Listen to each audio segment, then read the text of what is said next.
All right, there we go. How's everybody doing today? Sorry about the audio.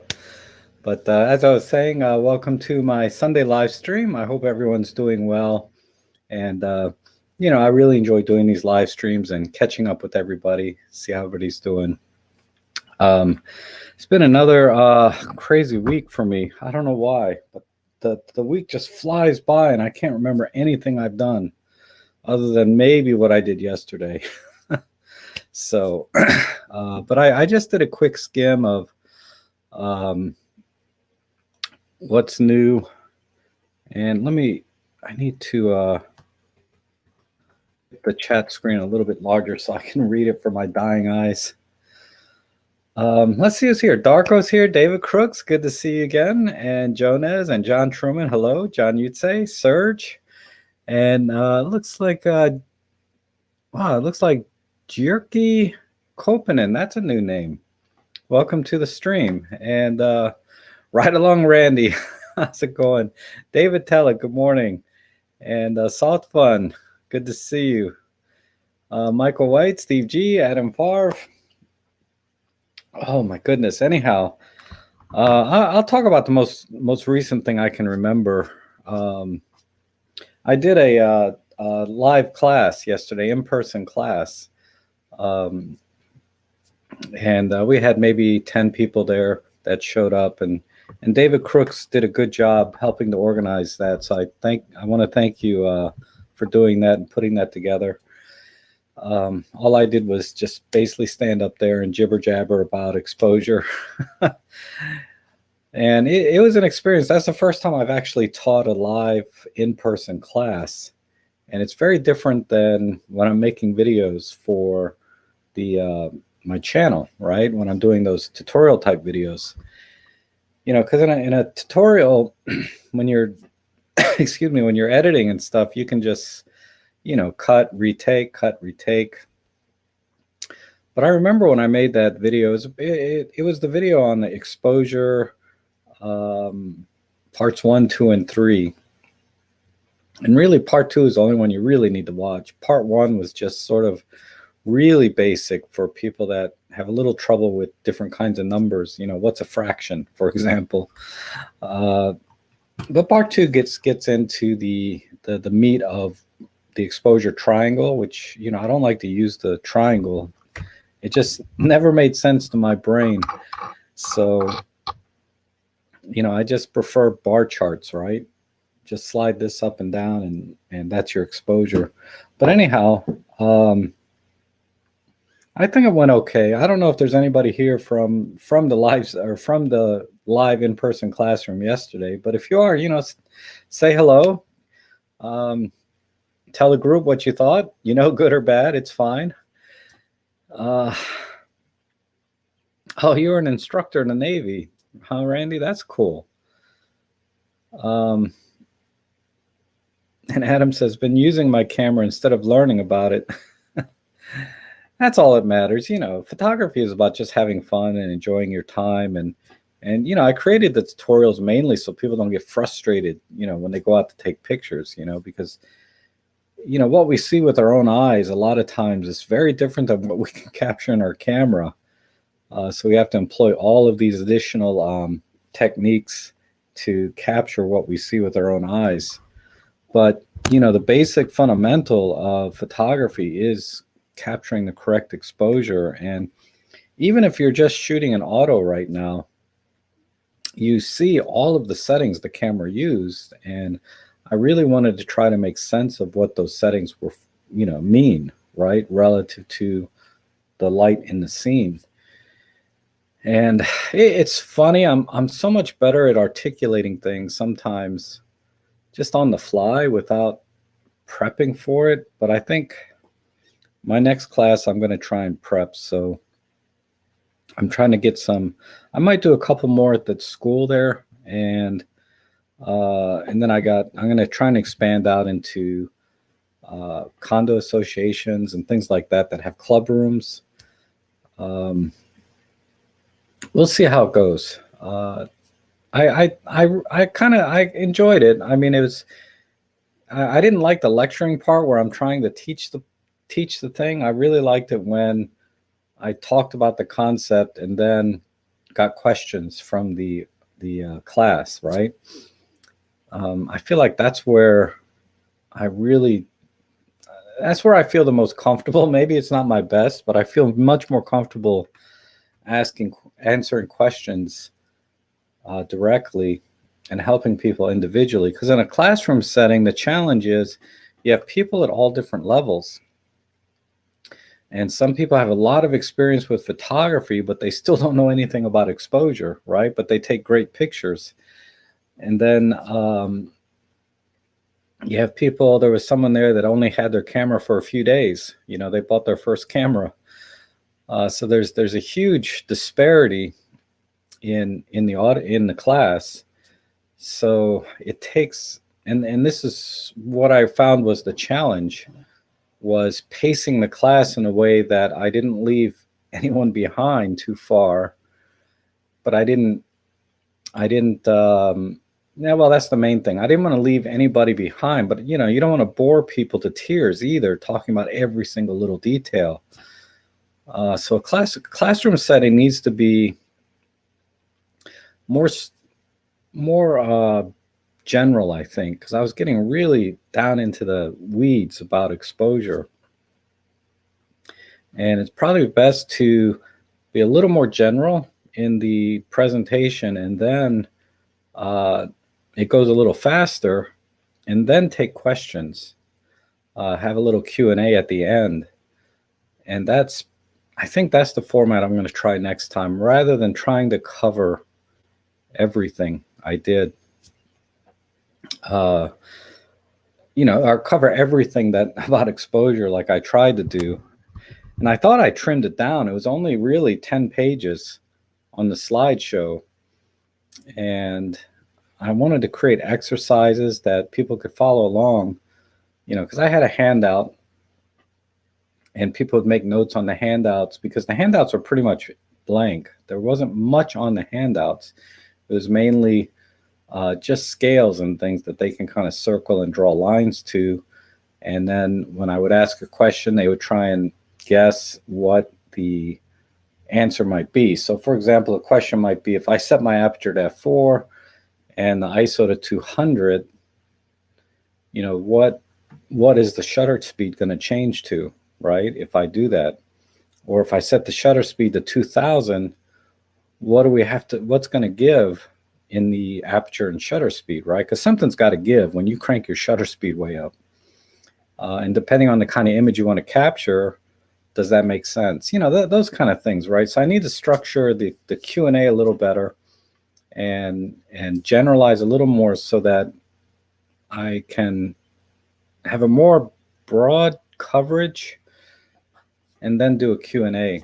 But a broader topic would be, or covering the topic a little more in general would be better for the class overall, faster, and then do the Q&A for people that, you know, didn't quite understand this one particular topic or needed to need a little more clarity, right?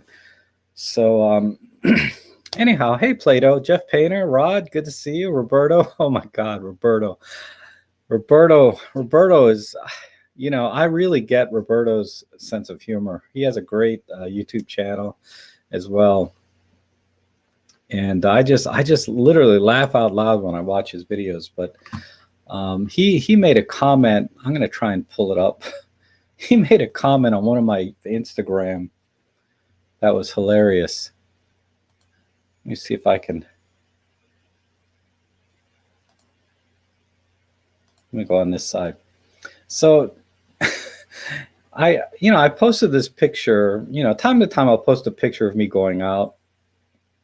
And I was eating sushi, right? And he put his comment down here, said, eating raw, not JPEG. Oh my God, I laughed so hard when I saw that.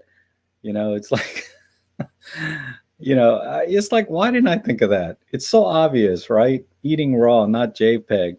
The only other comment I could think of is maybe, you know, the sushi is, or raw sushi and JPEG rice, because it's sort of like raw plus JPEG, right? Because the rice is already cooked. But that's stupid. What Roberto said was a lot funnier. But anyhow, yeah, the sushi was good. Um,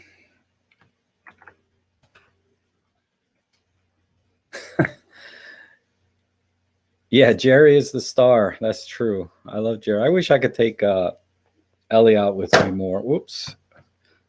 I'm drinking iced coffee today, so the stupid what do you call these things? Coaster, right? Kind of came up with the cup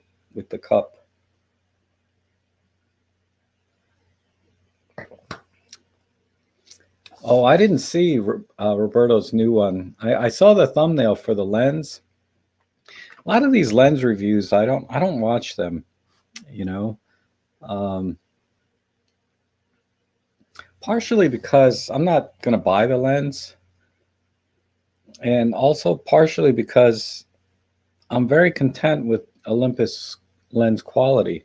If I'm going to buy that lens, if I'm going to buy an Olympus lens, I'm not worried about the quality of the lens, right? I know it's going to be good. And sure, there are much more affordable alternatives that, yeah, maybe we should consider. The Laowa has some great lenses, I think, and I think Sigma might have a few, but the lenses generally are pretty good because everybody's using some kind of lens design software, and they come up with these perfect lenses. Otherwise, the challenge really is in polishing the glass and the coatings that they choose. So, what kind of R&D do they have to improve the coatings and the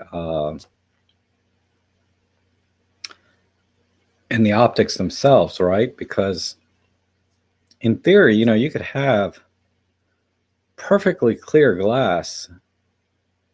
This is what I don't get. Why can't you just have a piece of glass that has no diffraction, right? It's like perfectly clear. And then I don't know anything about lens design, but then you would have like an f1 lens all the time. I think the fastest lens theoretically is f.5. Unless you're in a vacuum, then you can get to f0 maybe. I mean, but because of the diffraction qualities of air, you're at f.5 to start, and then you kind of go from there, right? So why do lenses go from, say, f.5 to f1.4 to lenses you buy that start at f4, like the 8 to 25, right? It starts at f4. Why do they have to make the lenses so big to get it down to f2.8 or f2 for that matter? Just things I think about in my head. I mean, I don't expect anyone to be able to answer that question. Unless you're a lens designer, maybe that would make sense. You would have a good answer, but Roberto, you paid $1,600 for 400 millimeters and stuck at home. So you tried macro. That's funny. I'll watch that later today if I get a chance. Yeah, don't leave the lens out in a snowstorm. That's for sure. And good morning, Hans. How are you? Lysippus is here. Awesome. And the great Vanzini. It's always good to be among friends, right? You guys are awesome. What's the other thing I did this week? What did I do I don't even know, honestly. How can a week go by and not accomplish anything? I think I just did housework, cleaning stuff a few hours a day. And then the rest of the day took a nap or something. I might need to start taking some iron pills or something. I just feel very anemic or tired all the time.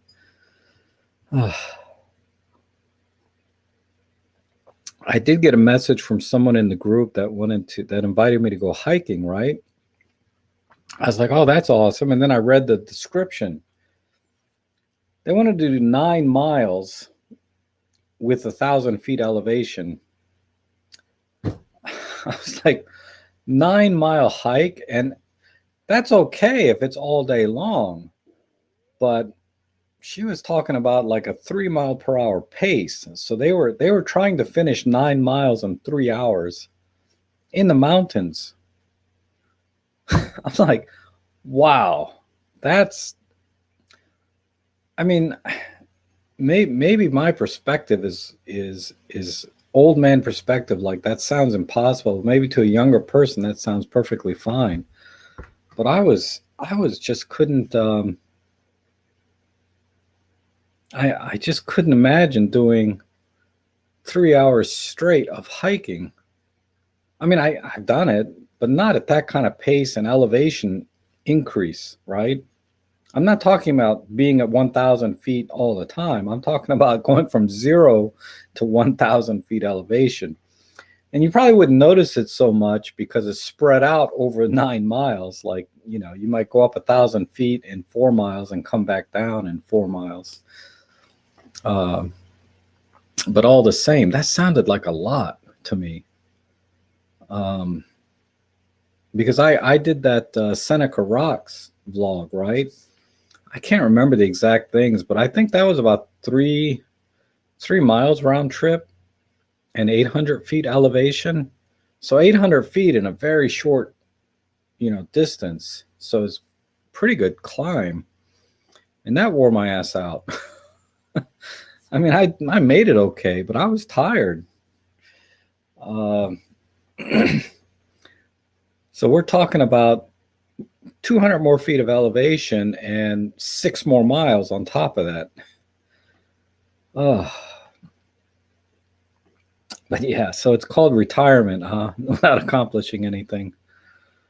Yeah, I did find some interesting things though while I was cleaning stuff that I need to throw away, and I need to get rid of a lot of stuff. I got this stuff from Marco. So David, you got to remind me next time. I've been keeping that ball head in my trunk, but I keep forgetting to give it to you. But I have a ball head you can have that's in my trunk. um, and a black rapid strap and a flash. Just junk, really. Stuff that you just kind of get or buy along the way that you end up not using. Like I'll never use a rapid strap, and it's not a generic one. It's a brand name black rapid strap. So it was cost some money.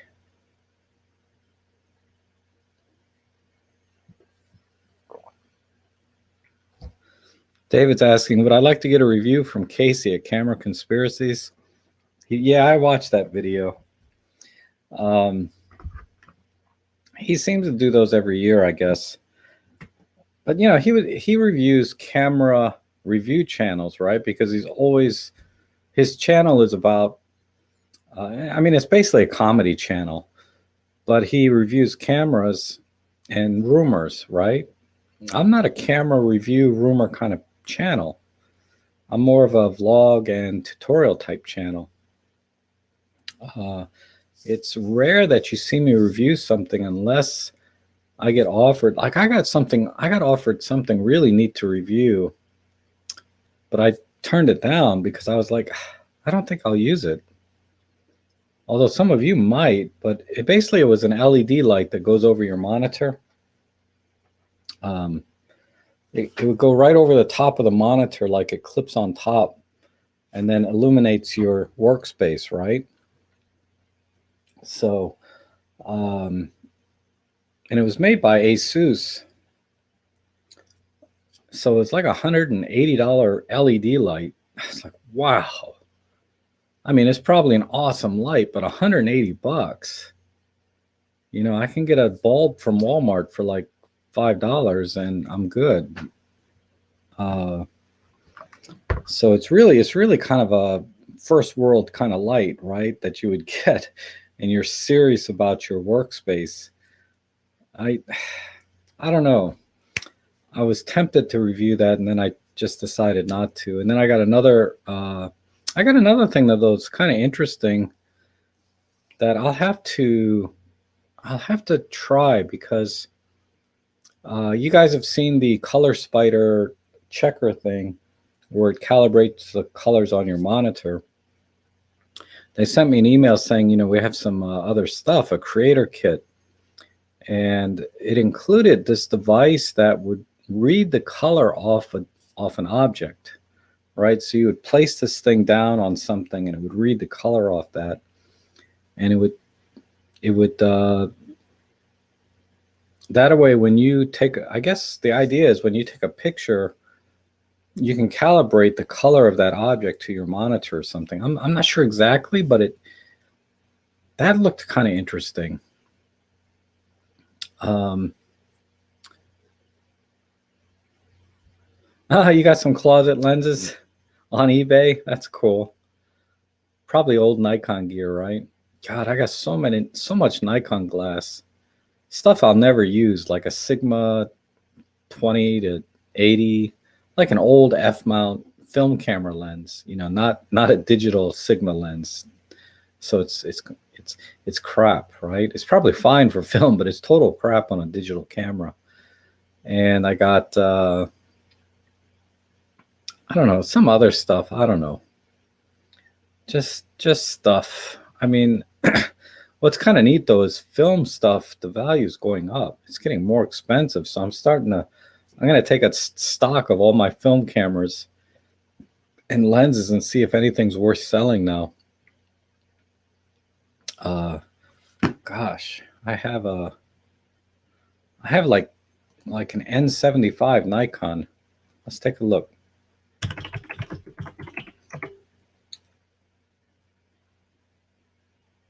On eBay.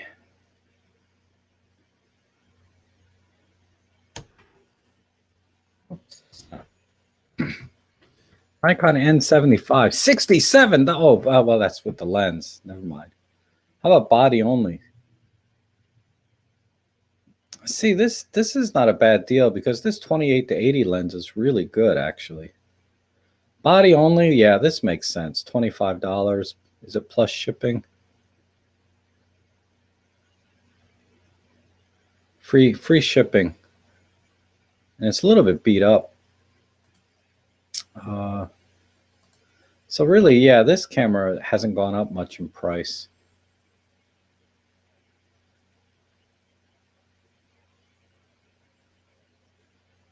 Okay.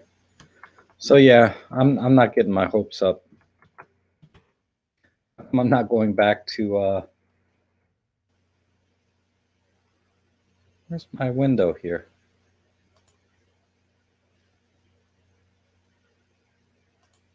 Yeah, that's weird. You have some nice L-glass that you want to sell but can't part. I know what you mean. Like I have my what's it called? Why am I forgetting? It's like the best lens I own. I mean, I would argue it's better than any of the Olympus lenses I own, but it's heavy. It's a 35 millimeter Zeiss, 35 millimeter Zeiss Distagon f2. Wow, I love that lens. It's the reason I can't sell my Nikon D750s, because I always think about the magical images I got with that 35 millimeter on my Nikon D750. Of course, I could mount that 35 millimeter on my Olympus cameras, but it weighs as much as the camera, and it's man, it just maybe on an EM1 Mark III the balance is a little better, but it protrudes out, and it's a 35 f2. So it's like working with 70 millimeters, which is not a big fan of that focal length, right? Generally, you have to, I like my 35 millimeter CCTV lens because it's very artsy, right? It just, so many defects in that lens. It has a lot of character. But that 35 millimeter Zeiss, man, that thing is tack sharp.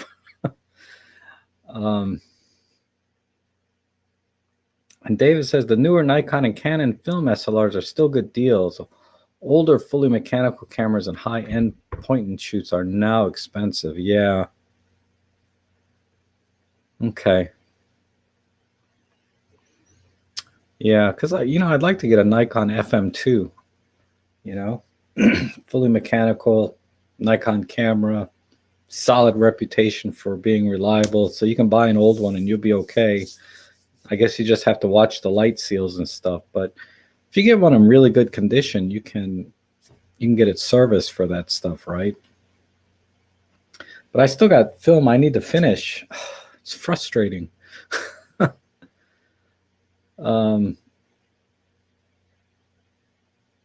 Yeah, eBay takes a big chunk of the listing, Randy.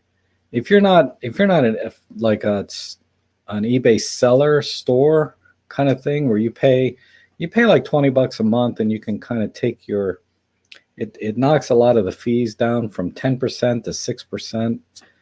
So you save a lot of money, but you have to do enough volume to make up that $20 a month difference, which at one point I was able to do that, but I didn't do it very long. And you get discounts on shipping too, right? So if I go to the post office, they might charge me $13, but if I ship it through eBay, I can do it for $10. So you kind of make up a little bit of that fee with the shipping, shipping the products, right? And saves you a trip to the post office. So there's a little bit of an offset, but the biggest offset is when you pay that $20 a month. I don't know what the plans are now. It's been years since I've done anything. But that's why I'm very familiar with like shopping on eBay and getting a feel for the kind of vendors you want to work with, right? You always want to work with vendors that offer fast and free, that are top-rated sellers. You may pay a few bucks more, but having that kind of status and offering fast and free, those things are very strong indicators that this is a reliable seller.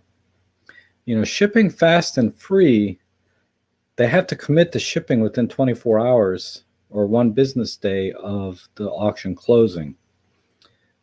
So they're going to ship it right away. And then being a top-rated seller, they're going to have a high rating.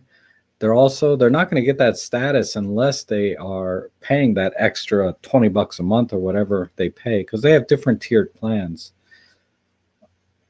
They don't just give you those ratings just because you have a 100% rating. Because I know you see these guys, they have 100% ratings, but they're not top rated, right? They're only top rated if they pay eBay a certain amount every month. And once they're in that, they're not paying for the top rated status, but they're paying to be eligible for that status on top of offering fast and free. You're pretty safe when you buy from a seller like that, especially if you need to return something. They are not going to risk that top rated status, because the top rated status, not only do they have to earn that, but they get additional discounts on eBay fees when they have that status. So if they lose that status, they're going to start paying another 1-2% on top of their normal fee. And if they're doing any kind of volume, they got thousands of reviews, they're doing some serious volume, that 1 or 2% can add up to thousands of dollars, right? So if you have a problem, the top rated status comes with their refund policy, right? They have to have a very good refund policy, offer 30-day refunds, and they're not going to risk their top rated status if you're not happy with your product or they made a mistake, right? So if you're going to buy on eBay, you can always take a risk on some other guys and just use your judgment, right? If the price is that much better, you might take a risk and eBay will protect you to some extent. But if you're buying something serious, right, like a $1,000 lens or $2,000 film camera, those are the things you need to look for.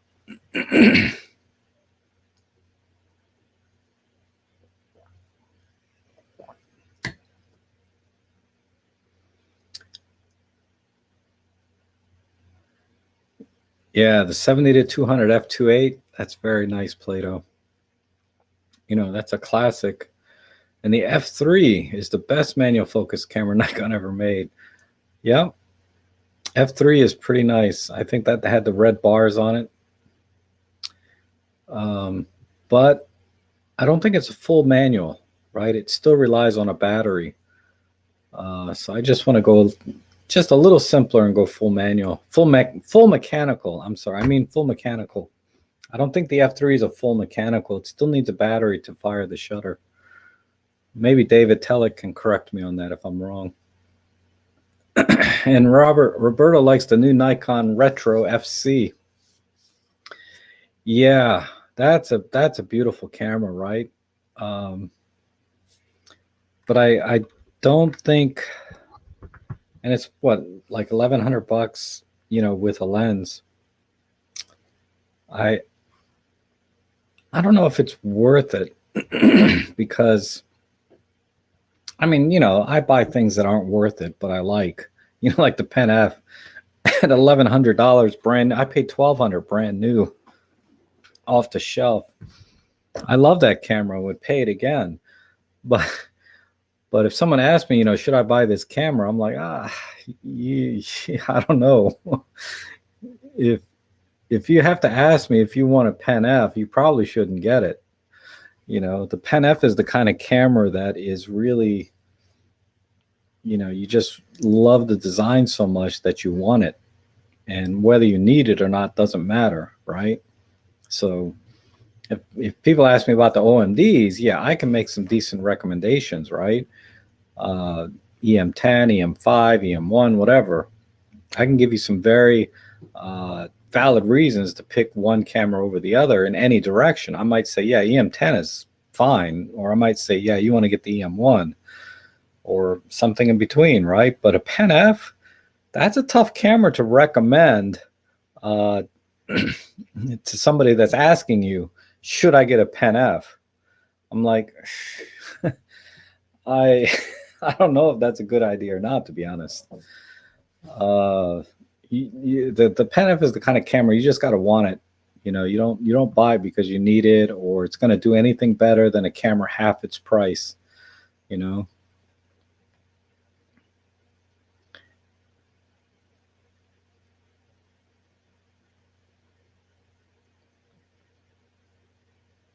Oh, you're gonna sell some stuff to pay for the tires on your Marauder. Oh, I need to get new tires on my car. I mean, there's about 60,000 miles on them, and they look okay, but somehow I hit a curb, and the side of the tire has a little bit of a tear in it. I mean, it's not bubbling out or bulging or anything, but the integrity of the tire is not like it was, new or any. I think the integrity of the tire has been compromised from the looks of it, even though it's not bulging or giving me any obvious signs, because if it's bulging or bubbling, you need to change it. But this is not the case. It's just a little bit of road rash and a little bit of a tear. So I got so many miles on all the tires. Like, I think I could probably go another 20,000 miles. But I got some, if I have to replace one, I can't just replace one at this point. I have to replace all four. So yeah, anyhow. And I need to get brakes because I got 60,000 miles on the car and I haven't changed the brakes yet. They're getting low. I mean, I used to wait until I heard the squeakers, right? The little wear indicators rubbing on the rotors. So I might do that and then change them, because these are not cheap things to replace or repair. It's just maintenance, so it's not like outrageous. But tires can run you $1,000 all the way around. And if you want good tires, I'm not going to put cheap tires on my car. And then brakes is anywhere from $400 to $800, depending where you go. If you go to the dealer, it's closer to $800. You can go to the local shop; they'll do it probably for $400 or $500. But anyway, yeah, selling a few cameras might pay for that, and lenses. Gerald Undone practically gave his stuff away. Really? I had no idea.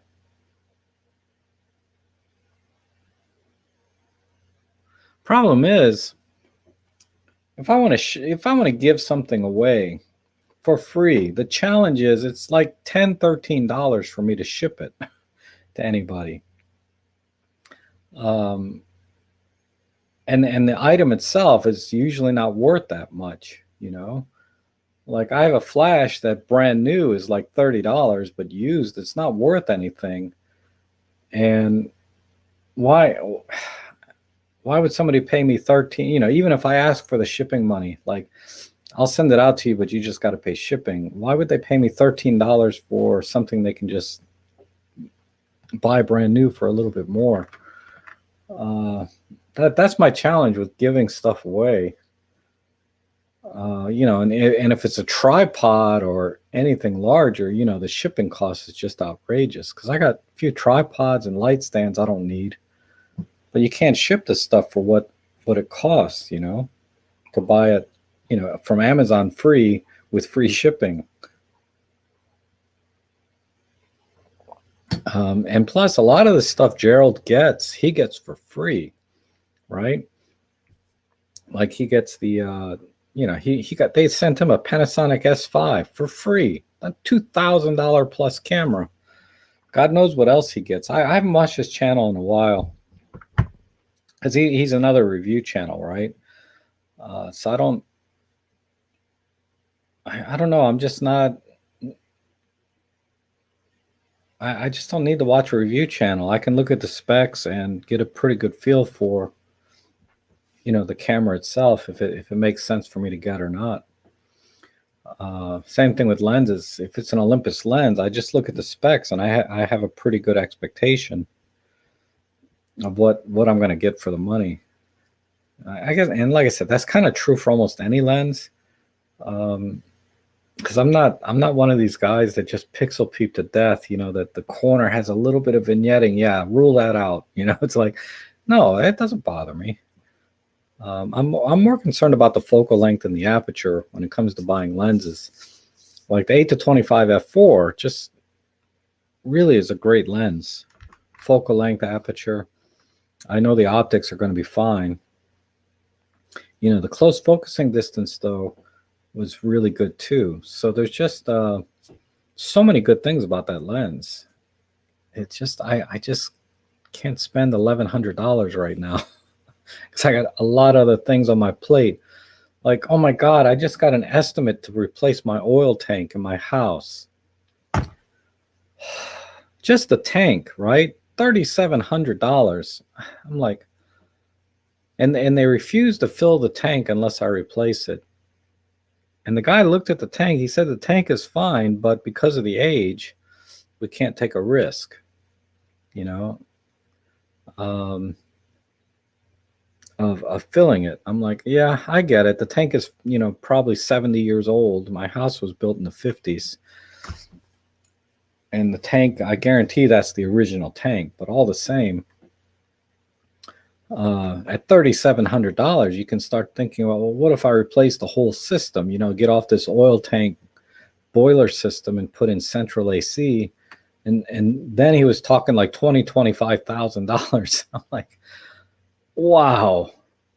If you lost your mind, I mean, there's no break even point for me at $25,000 or $20,000.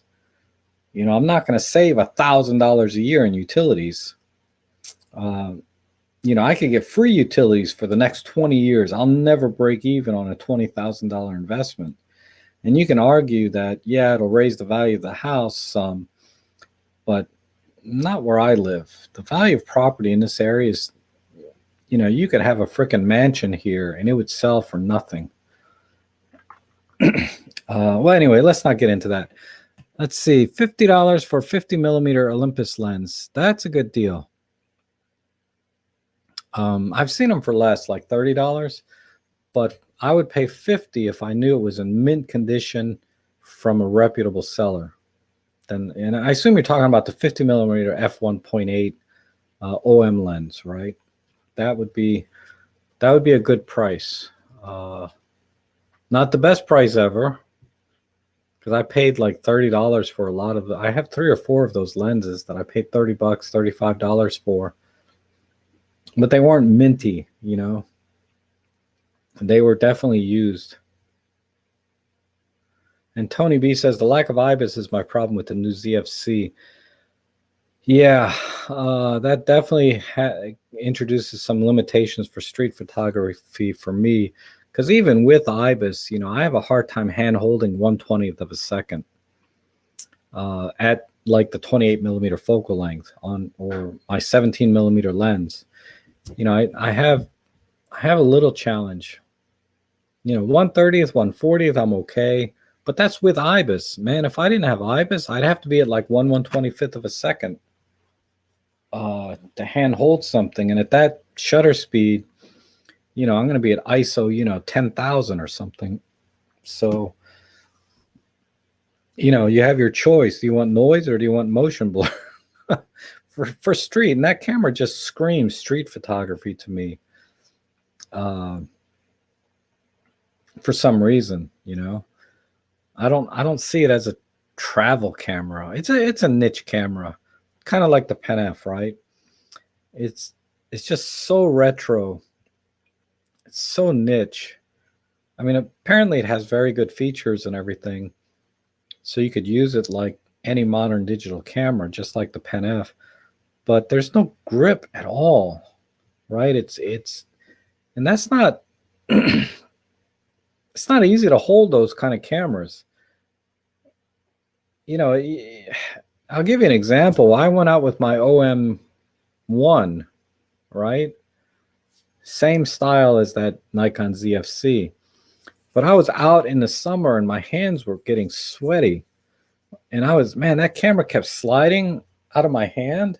So I had to hold it securely with two hands. I couldn't just hold it up and point and shoot. I had to, do this. And I mean, you have to manually focus and everything. But the fact that my hands were a little sweaty, it was, you got to be sure you got a good grip on that camera. It'd be easy to drop it.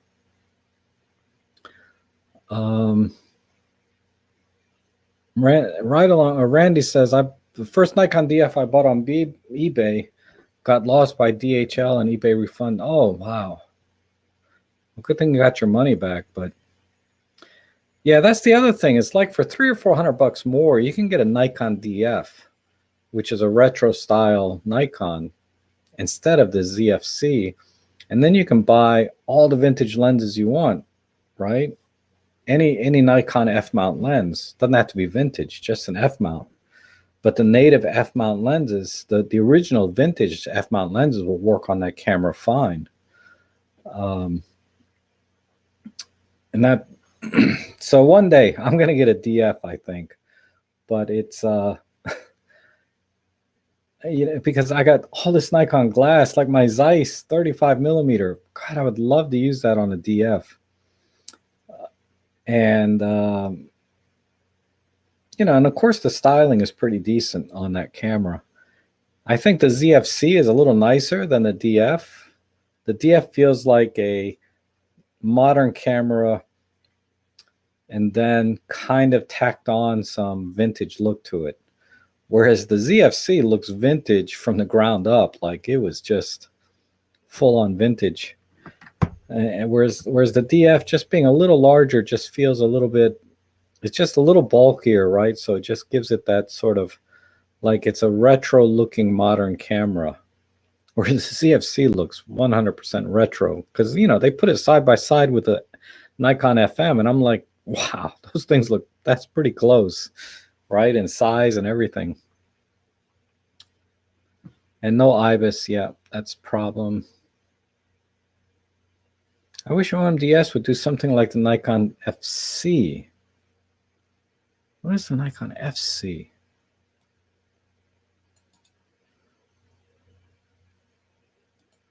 Let's see what that is.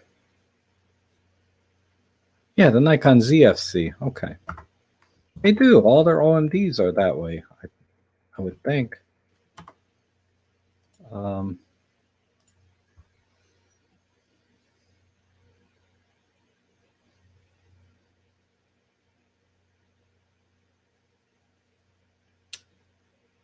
If you buy the EM5 Mark III in a silver, looks very retro. And it's beautiful, I think. If they make an all metal one, that would be nice. because the plastics seem to bother a lot of people. So they could go just a little more retro, make an all metal body, because apparently people don't care about the weight of the camera, right? If the ZFC is selling out as well as it is, I mean, I guess it's plastic too. I don't know. I haven't seen one. We'll see how it works out. Supposedly they're sold out and pre-orders are going to be running late. But the fact that it's a Z mount and you need to use an adapter for F mount glass, then all of a sudden it's like you just kind of lose that. If you have a lot of F mount glass, you kind of lose that compactness that you had, because an adapter just adds unnecessary bulk to the camera. Not necessarily weight, but just bulk, right? I would much prefer a Nikon DF where I could natively mount a Nikon F mount lens onto it, and then it'll effectively be less bulky than a ZFC with the same lens on it. And the Nikon DF has that little lip on the grip, right? So it's easier to hold. Michael says the Pen F sells for very high prices on eBay. It does. Ridiculously so, in my opinion. They're still asking like $800 or something for a used silver one. Black one's maybe $100 less. If that were any other camera, and if you look at an EM10 or EM5 Mark II, all those cameras are selling for like $300-400. But the Pen F and the I'd almost argue that the EM5 Mark II is actually a better camera than the Pen F. But it's selling for about half the price you can get a Pen F for.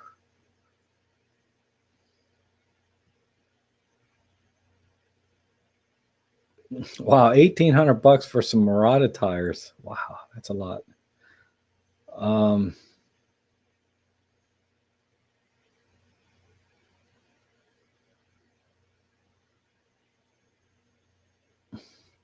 Michelin Super Sports, 44-inch total tread. Oh, yeah.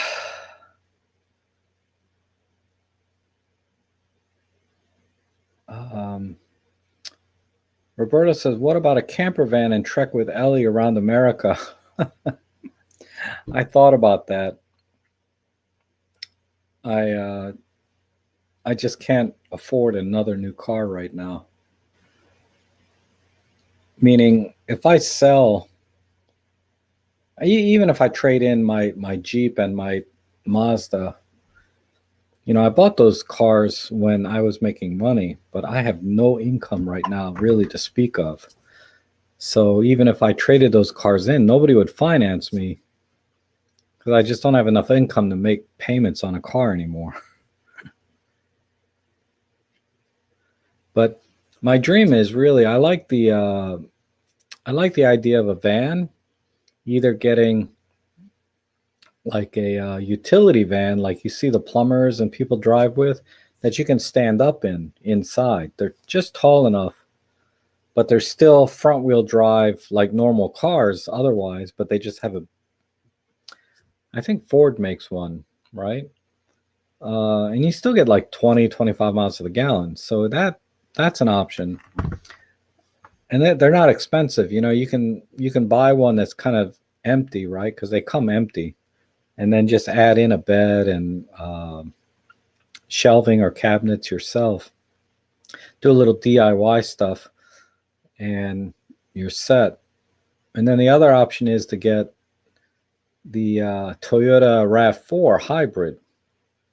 The advantage of that vehicle, even though it'd be a little tight, like you could fold the seats down and lay down in it, because I'm only 5'8". I could lay down the seats and actually get enough. If I sleep a little bit diagonal, I can lay down straight in it. But that's one challenge, and then I wouldn't have room for much else, just a little bit of camera gear. But so that's the challenge with the RAV4. It's just small. The advantages are when it's hot out, you can run that car You can run the AC while you're sleeping. And if it's cold out, you can run the heating while you're sleeping because it's a hybrid. Throw a couple solar panels on the roof, keep the battery fresh. And, I watched a lot of videos of people doing that with their hybrid cars. Because man, it gets hot inside the car. I've slept in my Jeep a couple times, and in the summer, it gets pretty hot.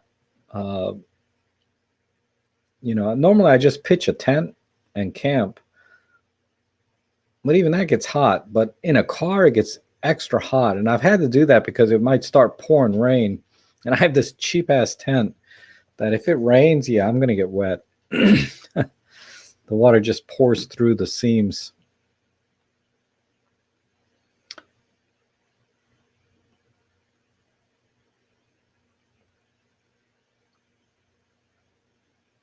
Yeah, it's yeah, Michael is wish he bought one when it was new. I did. I just I fell in love with Micro Four Thirds because I bought an EM10 Mark II, and a month or two later, I just said I'm going for it. I'm going to get the Pen F because the Micro Four Thirds is because I was coming off a Nikon D750, and I got so impressed with the EM10 Mark II. I said I have no problem buying the Pen F now because yeah, it was like $1,200 at the time, and I got the EM10 Mark II on sale with a couple lenses for like $700. The Pen F was like $1,200 with no lens at the time.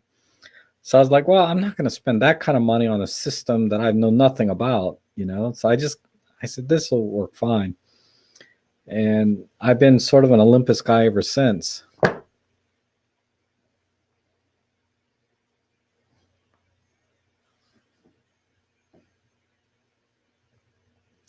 That's why I don't own a house. I had one once, but that's why it's a money bucket. Yeah. Yeah. Especially as they age, you have to do these kind of full on maintenance things. It's not like you can repair things. It's like when something breaks, it's like you're going to have to replace the entire system, whatever it is. But, in a few years, I'll sell this house and uh, get something a lot easier to maintain, like something with like 800 or 900 square feet, rancher, maybe a carport, and that's all I need, Ugh, this whole house. Well, anyway, uh,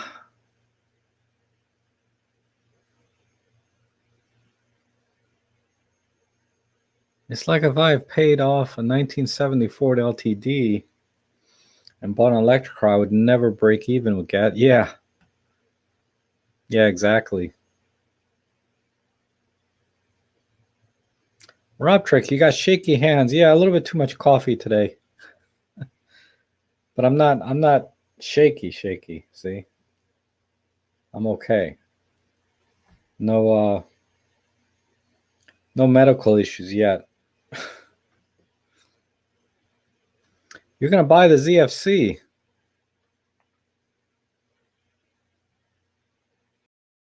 Oh, you're not gonna buy the ZFC, Randy. Your camera lens buying days are over. I seriously doubt it. I seriously doubt it. Because it's like a good deal or something interesting will come along and you'll buy it.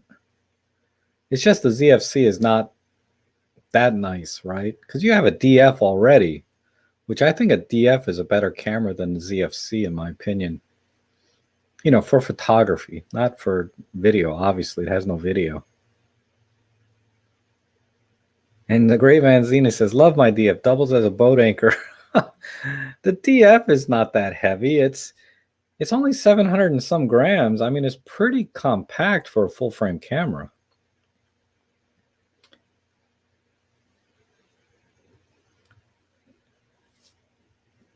Let's see.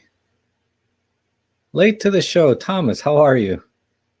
32 Celsius and dew point 23.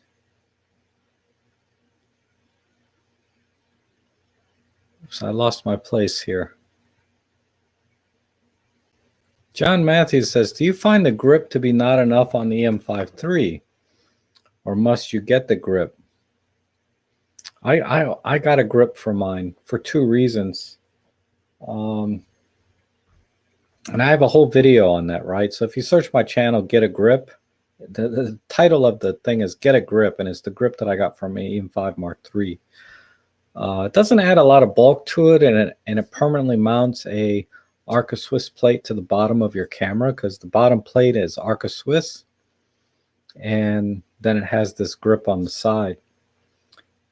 You don't have to get one. If you're just shooting with the kit lens or small primes, you know, the grip is irrelevant, really, and you're hand holding most of the time. For me, I got the grip because, you know, I like the Arca Swiss plate on the bottom being permanently mounted and looking kind of, hold on, I'll show you.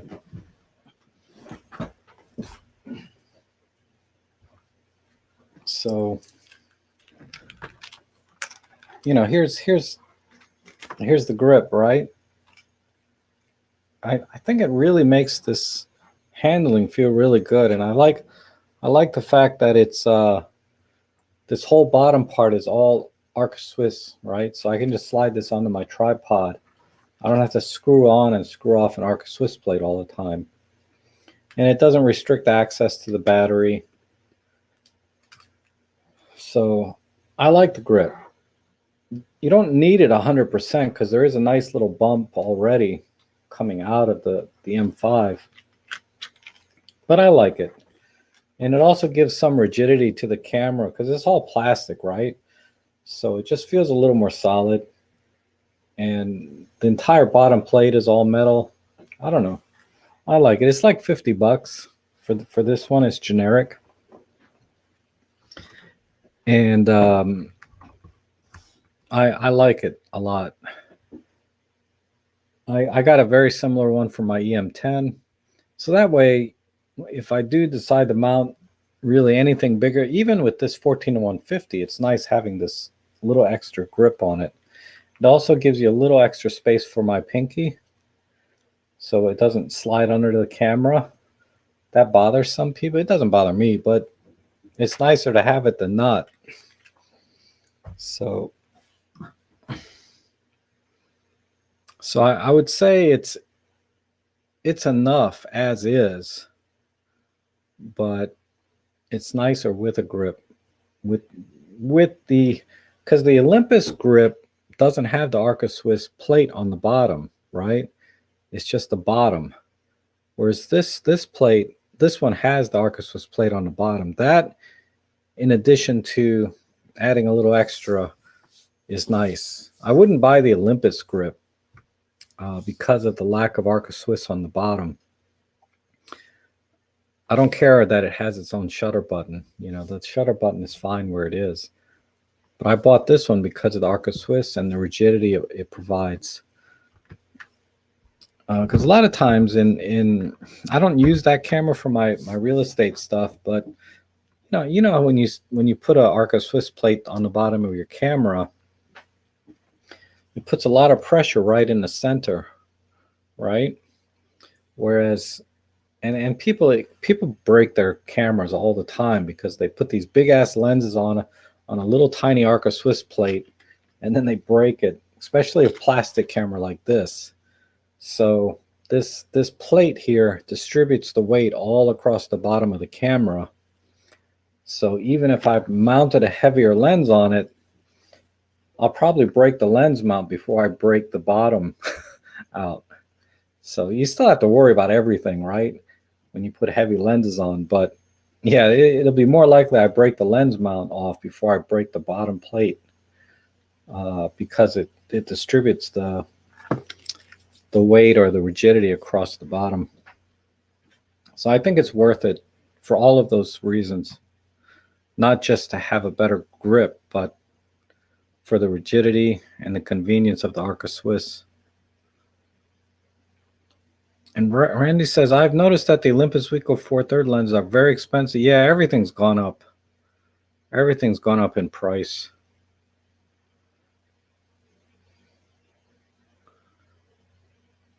And Michael White says, in America, Thomas Heaton with his American camper van, a GoFundMe for that. I would chip in. Yeah. Um, I don't have anywhere near enough subscribers to. Um, okay, so let's, just to give you some idea what my analysis is really only about, I would say there's about 600 people out of the 27,000 or so that I have that regularly will watch my channel when I put up a video, regardless of what it is. 600 or 700 people out of 27,000. So what is that percentage wise? I used to be able to do this crap in my head. Let's go high. 700 divided by 27,000. What is it? What am I up to? 27,200 people. So that's 2.5%, right? So 2.5%. So if all 700 people chipped in, and what's a van out here will cost, let's just say 20,000. I don't know. 20,000 divided by 700.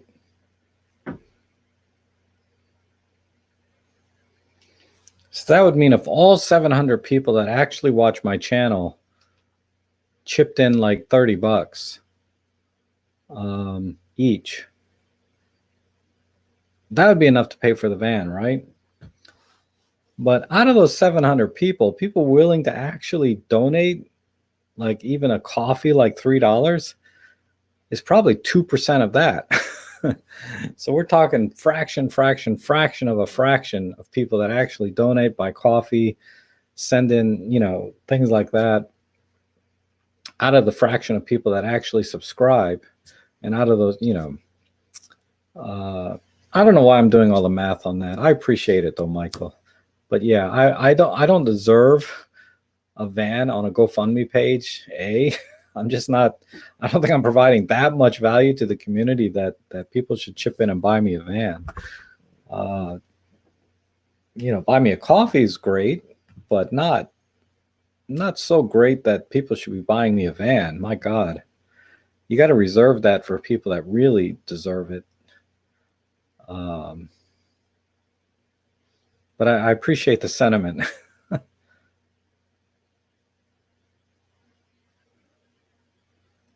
Yeah, you're going to donate everything to the local school. Yeah. The Ford Transit van. Yeah, that's the one, John. The Ford Transit van starts at 27 with nothing on it. I looked. All vehicles are jacked up due to chip shortage. Wow. Well, I wouldn't buy brand new. I'd get a used one, maybe even one that's been converted already. But I would look for a used one. Just a couple of years old, either certified used transit van or just full on used, from a private seller.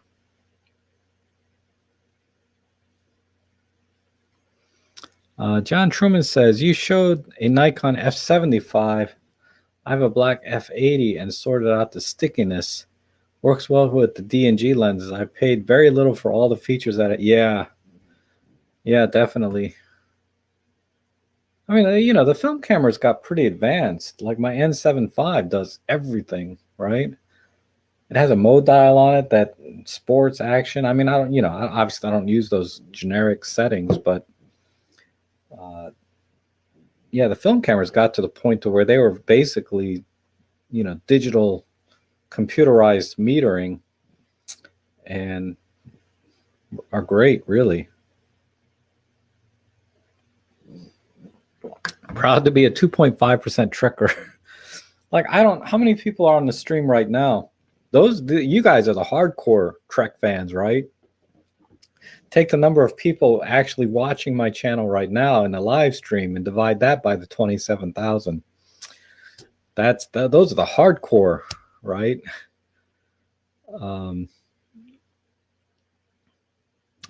And Archer Ace here. Good to see you.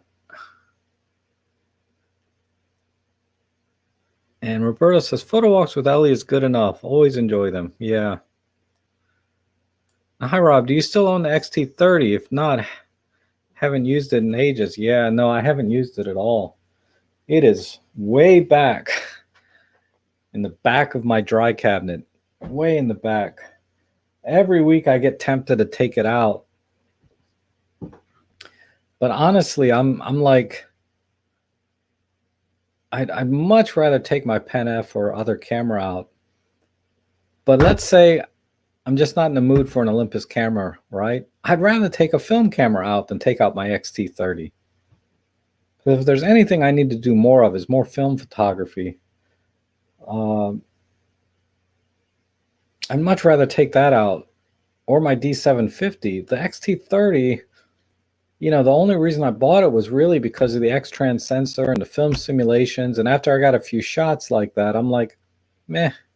It's like the film simulations aren't that interesting, right? Now, if it was my only camera, I would love it to death. It's great. I think that nobody would be dissatisfied with an XT30 if that was really their only camera. It'll do everything you want to do. You can expand your photography to any level with that camera. And it's not a bad looking camera. It's a little plain to me, but it's not a bad looking camera. It has lots of features and does take great pictures, but it just doesn't have any mojo for me. I mean, I don't know. I should take it out. I say this probably every other week, that I'm going to take my XT30 out and do a vlog with it, but there's so many other things I want to do than take an XT30 out. But you're right, I haven't used it in a long time. Oh, thank you. Thank you, Roberto. Any thoughts on protective wraps for lenses? No.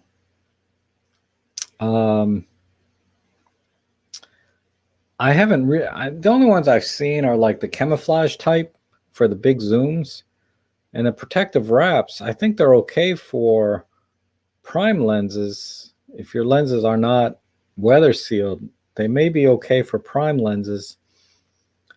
But then I don't see how you get if you want to manually focus, does it kind of block that? So I don't really have a strong opinion or thoughts on it, because I've never considered getting one. The closest I've ever come to doing something like that is when I just wrap saran wrap around my, plastic food wrap around the lens when it's raining. And that was good enough. Because the problem with lenses that are not weather sealed is, especially zoom lenses, when you zoom them out, the water gets on the zoom part, and then you bring all that water back in when you zoom back in. So that's one problem with non-weather sealed lenses. And the other problem is on the mount itself. There's no weather sealing around the mount. So water can start to wick inside the lens mount and get into the camera body, assuming it's, there's enough rain or whatever conditions you're in. So the protective wraps just never appealed to me for the idea that you can't focus with them, because it would cover everything. And if it does allow you to focus or zoom when you have that protective wrap on, then how is it protecting your lens anymore? Other than a few scuffs and scratches, right? It's not protecting your lens from the elements anymore. You would have to completely seal the lens all the way around, front to back, and then you just have to be conscious of the lens mount itself not getting water around that.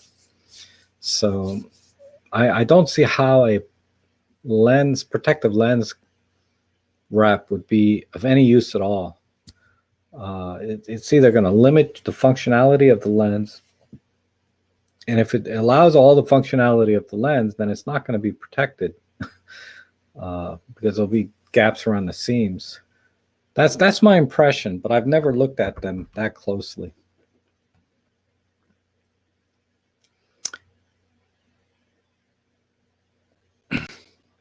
Yeah, once you get used to a certain layout, it is hard. Like, I got very used to Sony layout. My first digital camera really was a Sony NEX7. And then I switched to Nikon, and that transition was very easy because the menus were so bad on the Sony that when I went to Nikon, it was pretty straightforward. But when I went from Nikon to Olympus, yeah, that was a little bit of a learning curve there.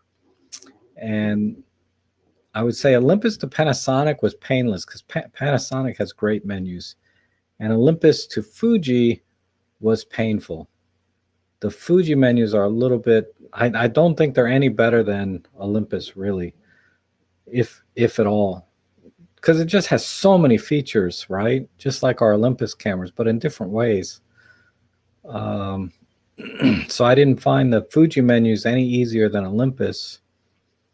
And then Canon menus are pretty awesome, to be honest. Canon does a great job with their menus. So I would rank Canon, then Panasonic, then Nikon, then Fuji, then Olympus, then I would say Sony last. And I would put Pentax somewhere in the middle, you know. Pentax has a good layout, I think. But when you have to deep dive into the menus, that's when it's kind of in the middle. But I do like the back screen, the live view, when you're just taking pictures. Because you get nice large fonts, and with my dying eyes, it's really easy to use that camera. And do lenses get fungus? Yes, that's why you need a dry cabinet. You keep the lenses in a very low humidity area. I mean, if where you live has no humidity anyway, I don't know what part of Australia you're in, but keep them in a dry cabinet. You won't get fungus. And if you do get fungus or start to see any growing, you need to blast it with some UV light to kill the fungus so it doesn't grow. And then keep it in your keep it in a dry cabinet. Because, you know, I got lenses in my basement that are just covered in fungus now because I've left them there for so long. You know, my old Nikon glass that I don't care about. Well, there's a couple I do that I'm kind of sorry got messed up. But now I know I'm pretty secure that all of my Olympus lenses and gear are not going to get fungus since I got the dry cabinet.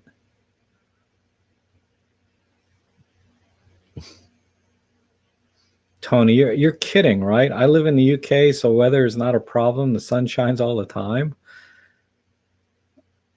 I don't believe it. I think you're being sarcastic there. I mean, I've never been to the UK, so I'm not going to say, but everybody always tells me it's raining there. And then John's asking, what are your plans for future videos? As a Brit who has spent a lot of time in the US, I really enjoyed the road trip, small town. Yeah, the closest I came to my last video with the sunflowers and the boat party at the marina, I tried to give a little bit, you know, I showed the party at the marina just because I was thinking about a lot of people, they probably, you know, might be interested to see what a marina party looks like, right? Free food and drinks and all of that. So that was part of it. So I'm going to try and do more stuff like that. The small town USA stuff, I have to drive quite a bit, but maybe I thought about maybe just driving around in the area where I live here, because you guys have seen Alexandria to death, so I don't need to go there again. But there's other parts of Virginia that are very mundane to me because I see it all the time, but it might be interesting to viewers around the world or even within the United States. But there's parts of Virginia that are so cookie cutter. I mean, you know, like I went to a kebab restaurant yesterday, and I looked at the picture online, and you know, I think it was Audrey, but they were asking me, is this the place we want to go to? And I looked at the picture and I said, I think that's it. I mean, it looks, every store, every restaurant is so cookie cutter around here. It's hard to tell the difference between them sometimes. But yeah, there's some particularly interesting areas in Northern Virginia in terms of towns that might be good opportunities to do some vlogging in. I mean, there's some older towns like Clifton and then some in Ashburn. Well, Ashburn's totally converted, but Ashburn would actually be kind of interesting in the sense that this is everything there is brand new and very cookie cutter, but it's a brand new community, so you can drive around. I could drive around there and you can see what they're building brand new. And then I can drive around some other areas that have been there a while but are growing like crazy. Tyson's Corner, for example, is it's got a lot of old and new stuff there at the same time. And by old, I mean like, maybe 30 years, not 50, 100 years. So they got like these brand new buildings that they built in the last few years right next to buildings that are about 30 years old. And they're so crowded. I don't know if you guys would be interested in stuff like that. But I thought about doing something like that because this area is kind of an anomaly. Whether the U.S. is in a depression or booming, it's like Northern Virginia is always booming, regardless of what the economy is doing. I mean, housing prices are through the roof all the time. They're rarely depressed. And traffic is freaking insane. I'm driving out to Virginia on Friday, 1 o'clock in the afternoon, and it's stop and go traffic right in the middle of the day. So I don't know. I was thinking about doing something like that because I could do that easily. I don't have to drive. The problem with small town USA, I have to drive 4 or 5 hours out to get to small towns. So then it kind of turns into an overnight trip, which is, a little bit pricey. I'd have to spend, a couple $100 in gas, never mind that, but, a couple $100 on hotels. So I'm out like $400 or $500 to do a vlog in a small town. And my last vlog, I think I made like $6 on it. It's like, I mean, I don't do it for the money so much, but I can't spend a lot of money and only get $6 back, for example. So vlogging in of itself is not enough. I have to combine it with some kind of lesson or teachable moment, right, to make it even more valuable somehow, so that I can spend $400 or $500 to go out, but I have to be able to provide that much value to the audience other than just a vlog of all the small towns, right? I don't want to spend, I don't mind to spend that money if I can provide that much value. But man, to spend that kind of money, then just come up with a vlog of some old houses and stuff, that ain't going to cut it. That's not worth your time, right? And it's not worth my time and money to produce such a limited content for something that has kind of a lot of overhead to make. Not only in money, but in time. It's a couple of days at least to get out to these small towns. Because I remember Robin, I guess I was watching one of his Robin Speaks. He was talking about he had to spend like $50 to go to the zoo. And, it's, and then saying, I made like $5 on the video or something, but it's not, I don't look at it that way because there's no vlog or thing that will ever have enough return on investment for me to say this makes business sense, right? Like, oh my God, this month my YouTube revenue is down half what it was last month for whatever reason. And I look at the videos I made and I'm like, well, none of them really had any value to them other than, they're kind of interesting, right? Sometime to some people. So I need to think about,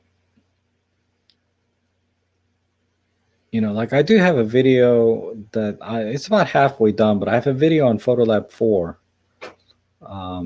That has a pretty good return on investment because people download the trials and the advertising revenue is pretty good on software type videos. But the tutorials and the vlogging, those are pretty low value low value according to YouTube. They don't earn very much. Anyway, I don't know why I'm rambling, but I'm I'm always thinking, what can I do? Because I got the whole week. I got nothing. Well, let me check my calendar. I don't think I got nothing. I got nothing on my calendar this week. Let me take a look.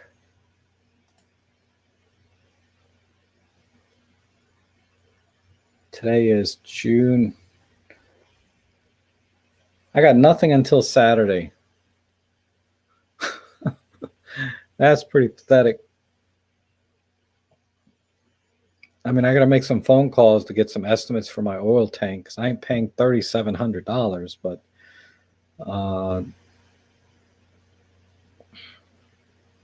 so I'll try and crank out a. I know I'm going to crank out a Photolab 4 video. I have to crank out a dash cam video. And I'll have to really think about how I'm going to do any kind of vlogging videos going forward.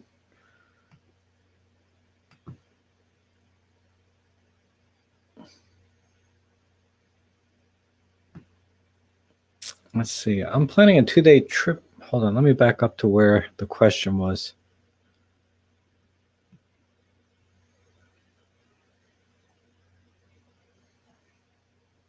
Oh, your nephews are going up to the British Isles. Nice.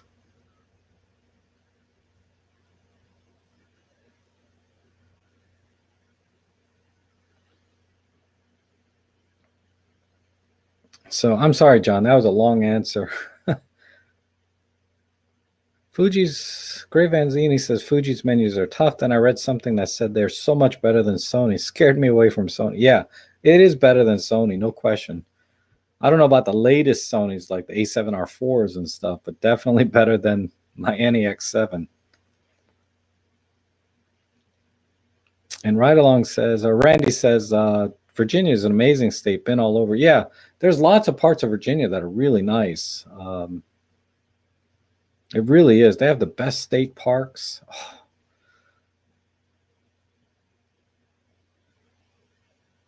Jan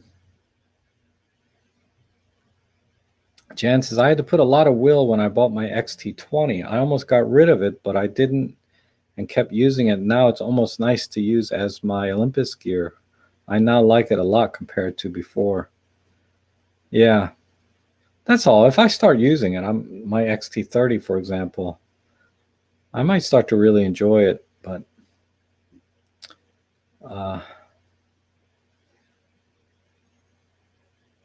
Randy says, I'm planning a 2-day tripper to this amazing Red Canyon. Man, better luck this time, right? Man, those last 2 videos, everywhere you drove around was closed. That was rough. Isn't there Rocky Mountains there, like Denver songs? No, nowhere near me. We have mountains, but the elevation's only a couple thousand feet. I think even Skyline is only 3,000 some feet. The Rockies, those are like 10,000 feet. Those are huge mountains. The highest point on the East Coast, I think, is 6,000. And that's nothing compared to the Rockies. When you're talking 10,000 feet, I mean, a couple of miles up in the air. Whew. And wouldn't something being through the roof lower the price? I'm not sure what you mean. I have 2 of those radioactive Tacomars. Have to sun expose them to get rid. Yeah, UV light should clean them up, is what I hear on those Tacomars. But I'd be scared to use those things. They're radioactive. Hi, Rob. I have the 14-150, but this is from Wally W07. Hi, Rob. I have the 14-150, but I think it could be sharper. Do you think DxO could sharpen the images? Wondered if the 12-40 Pro is a better option, or should I just stick? I would stick with the 14-150. The DxO definitely helps. I have no problems with the 14-150 anymore, especially after getting DxO. I found the images to be perfectly fine, tack sharp. I mean, just amazing. The reason a lot of people, no matter what the lens, people are like, this lens is not that sharp, is because they're probably shooting at too high an ISO, or micro four thirds sensors just have a little bit of noise in them no matter what ISO you shoot at. And the DxO Deep Prime, my God, cleans this up so well. Like, look at this. Let me see if I can get there. Okay, so this is the M5 Mark III, and it's the 14-150 lens. I'm at ISO 1600. Yeah, there's noise here, but I can actually see in the dragonfly's eyes some texture, right? And I can see the little hairs. Now let me open this up in PL4 Photolab, and this is just with this is just using, and this is the raw image, I believe. Let me see.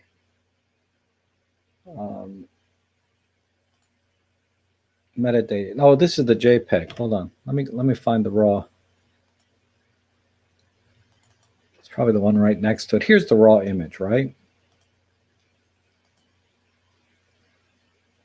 And go. Oh, that's 400%. At 100%, I can see texture. I can see every line. And this is definitely, yeah, this is the 14-150 at f, and this is wide open, f5.5, 90 millimeters, 1/2000th of a second. All right, so let me go to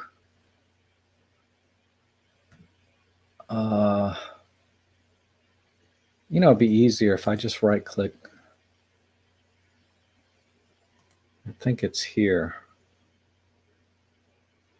X plugins. Here we go. Plugin transfer to DxO. Let's do it this way.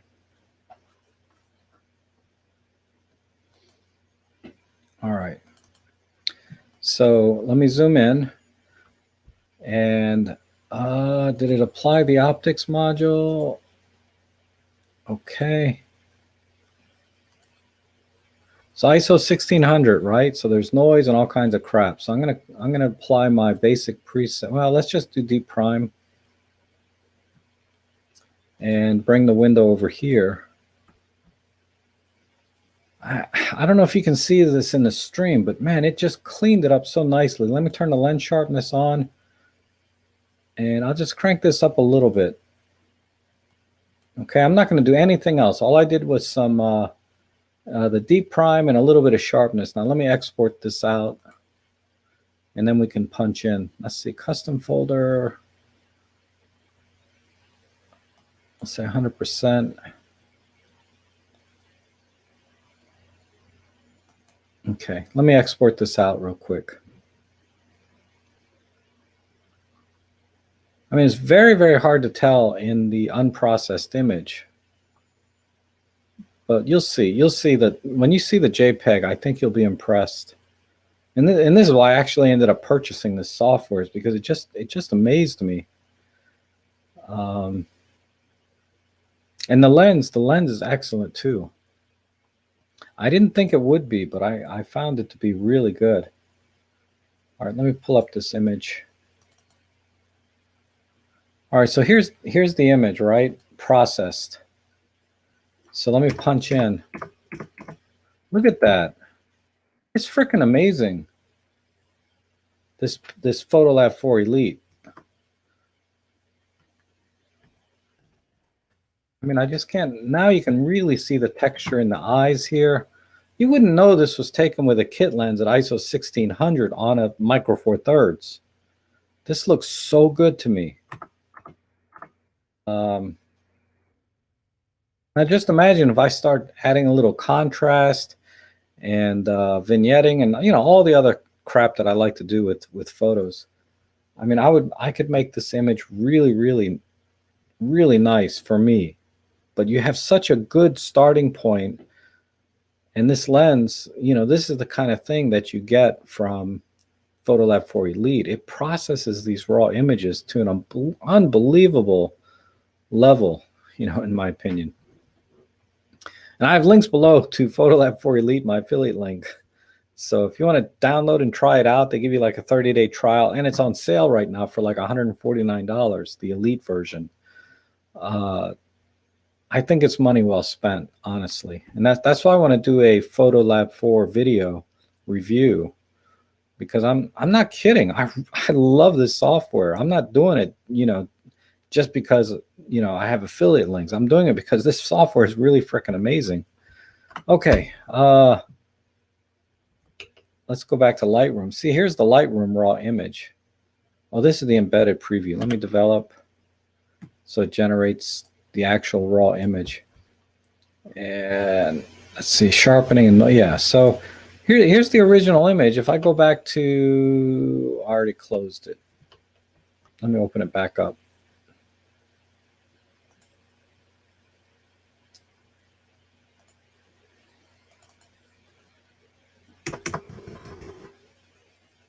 I mean, there's a processed image with basically 2 clicks. And here's the original in the process. So anyhow,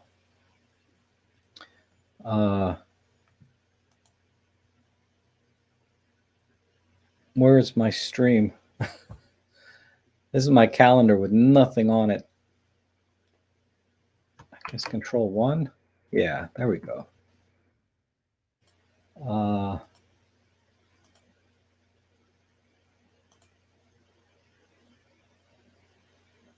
Okay.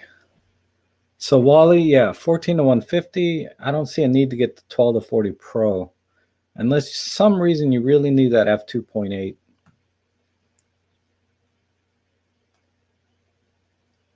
And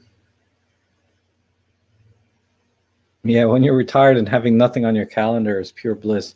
I should not be. I mean, I feel semi-retired, but I might start doing more of these live in-person classes and charging for them and trying to make a living again. David Crooks says, there are sunflowers at Burnside. I'm going on Wednesday. Okay. Let me add that to my calendar.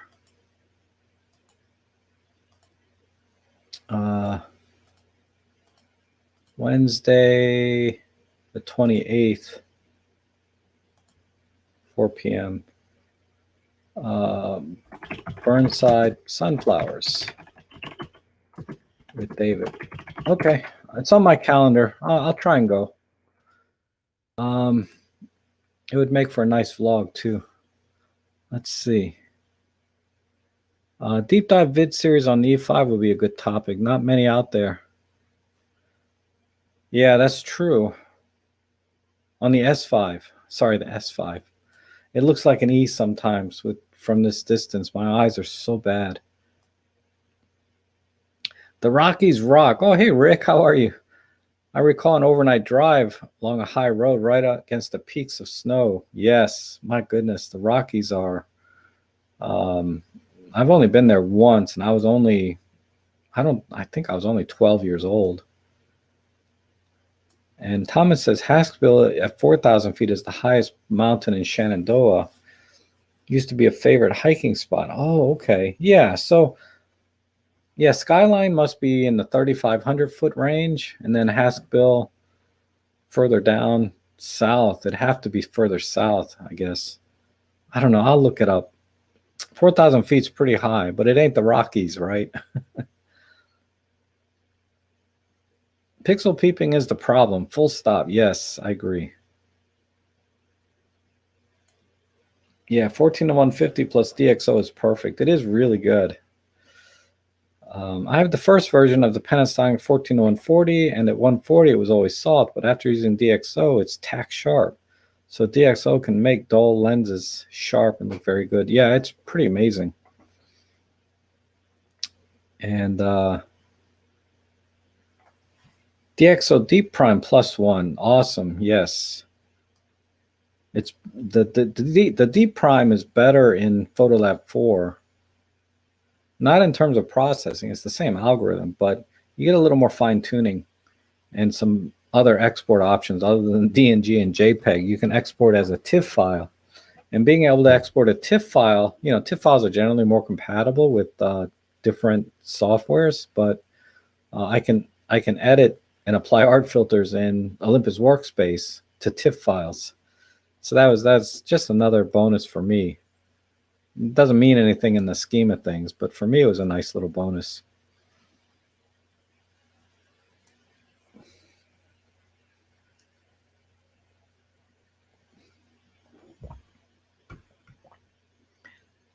And Rick Bear says, "Hi, John Truman. Yes, Magrat is sitting on my elbow watching Rob Trek over my shoulder." Hey, Magrat. Mags. Did I get your attention?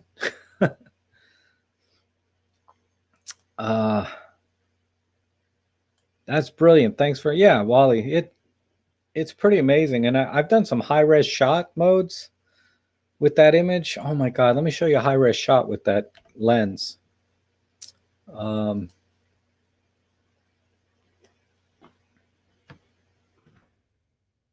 There is, I have to go into my library.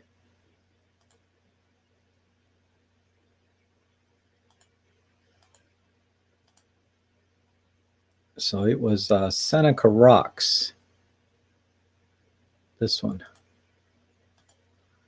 And then, with any luck, I tagged it. Let's see.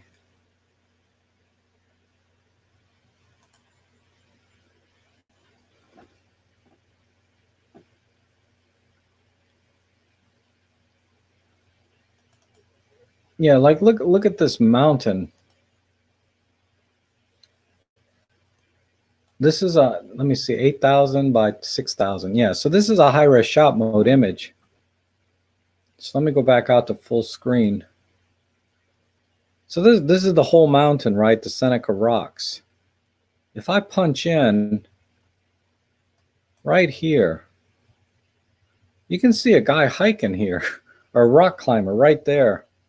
Look in this box up here, how tiny, what small area. I'm at 300%. And you can look at the top of the mountain. You can see a person up here. It's a little blurred because, high res kind of stacks things.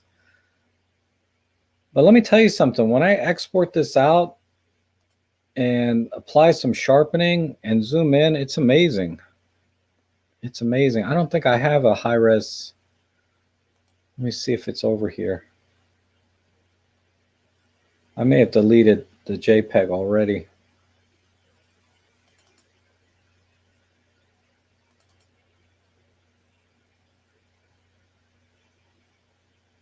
What's it doing? Why doesn't this open up?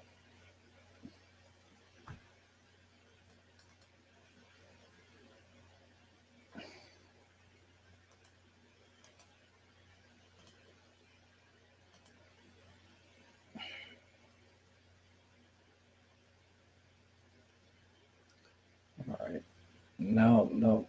Cancel. Or maybe this is it. Yeah, this is it. All right. A little different picture, but look at this guy now. I mean, I just can't believe it. You can see a couple people here, some rope. They're like little tiny ants on this thing.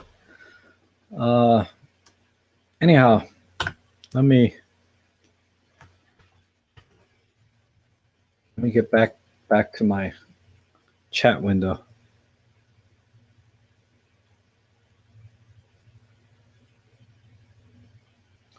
What's the difference between Photolab 4 and Photolab 4 Elite? Okay, always buy the Elite version. Forget about the Photolab 4. Photolab 4, they call it, I think it's Photolab 4 Essentials, and this is going to be in my video. I got the PDF right here, actually. Let me pull it up.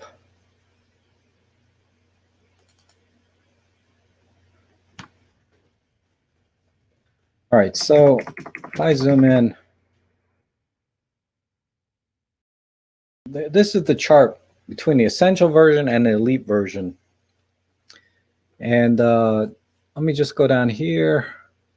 Multiple exports, that's a big deal. So I can select multiple images and export them at once. I don't have to do them one at a time. That by itself to me isn't worth the difference in price. But let's see, what's the other thing? Okay, Deep Prime. Let me zoom in a little bit more. So Deep Prime is not included in the Essentials version. You just get the very generic high quality denoising, and it's crap. I never use it. You have to get Elite to get the Deep Prime. And then filtering by corrections, filtering by favorites. I mean, this helps a lot when you're trying to prune your images. I mean, you're going to need a separate data asset management type software, I think, no matter what, because the management of the photos is not great in PhotoLab 4 Elite, but having as much help as you can get in the software will make a big difference. Advanced history, that's very helpful when you're doing multiple edits. Everything here is fine. So it's mainly, okay, the DxO Clearview Plus is a big deal because that's sort of like Clarity and dehaze combined into one, but with artificial intelligence added. And it does a really good job. And then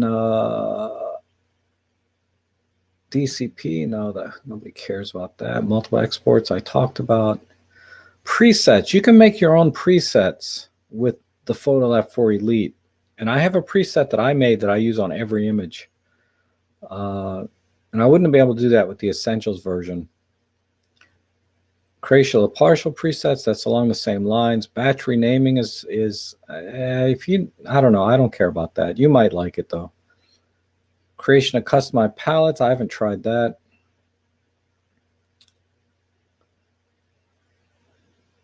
Yeah, so it's, and then the other thing is with the Elite version, you get to activate it on 3 different computers instead of just 2.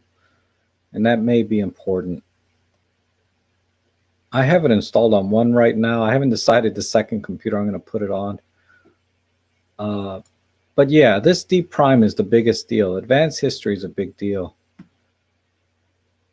And then all of the presets, all of these things are very useful. Because without the Deep Prime, PhotoLab 4 Essentials is not really much better than anything you can get for free. Even Olympus Workspace or, you know, Raw Therapy, all of those free softwares will do just as good a job, in my opinion.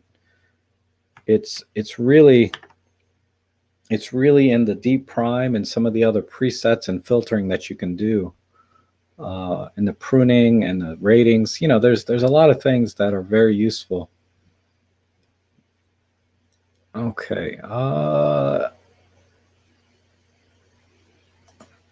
And the Deep Prime, I should add that in the Deep Prime, let me pull up the software. Oh, let's see. Let's go to, I don't know. What did I do yesterday? Oh, this was Friday. The Deep Prime, so if I edit, let's say I want to edit this picture here, right? With the Deep Prime, you don't get this in just the DxO Pure Raw, but you get additional sliders here that you can work with Deep Prime, and then the lens sharpening, because DxO Pure Raw can over sharpen sometimes, in my opinion, so you can back it off here.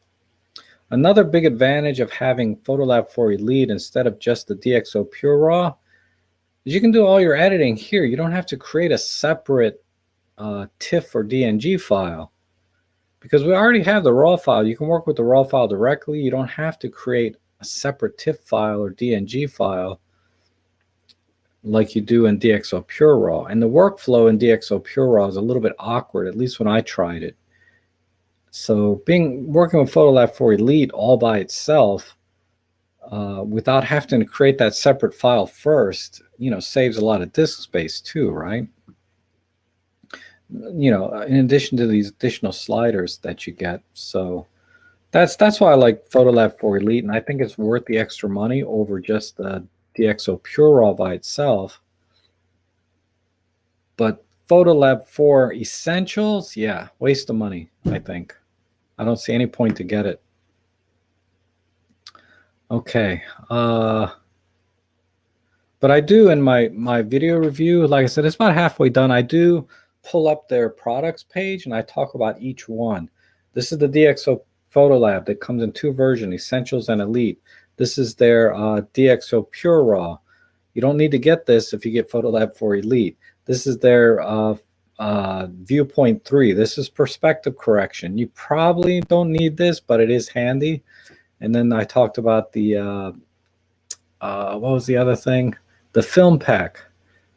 It's like $100 separately, but if you get it with the bundle, but the film pack is just creative stuff. But the film pack is really nice. If you like doing film simulations, it does a pretty good job and gives you a lot of other creative things, right?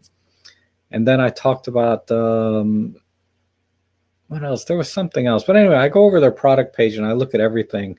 Because, yeah, you're right. It is confusing, John, what to buy once you get there. It's not a clear path. What's the right thing to get? And I can tell you that my recommendation is going to be just get it all. Get the DxO Premium Bundle. Oh, Nick Collection was the other thing. Yeah, the Nick Collection, I tried it. It's everything I remembered it to be when it used to be under Google. But it's for the creative types that want to do all kinds of artsy fartsy things, right? I suppose there's some professional uses, but I have enough tools and everything else to get what I need to get done that I didn't see Nick Collection added any value to my workflow. So I don't recommend Nick Collection for that reason. But you have to download and try it and see if it makes sense for you, right? Our needs might be very different. But I ended up getting the premium bundle, which includes the Viewpoint 3 and the film pack and Photolab 4 Elite.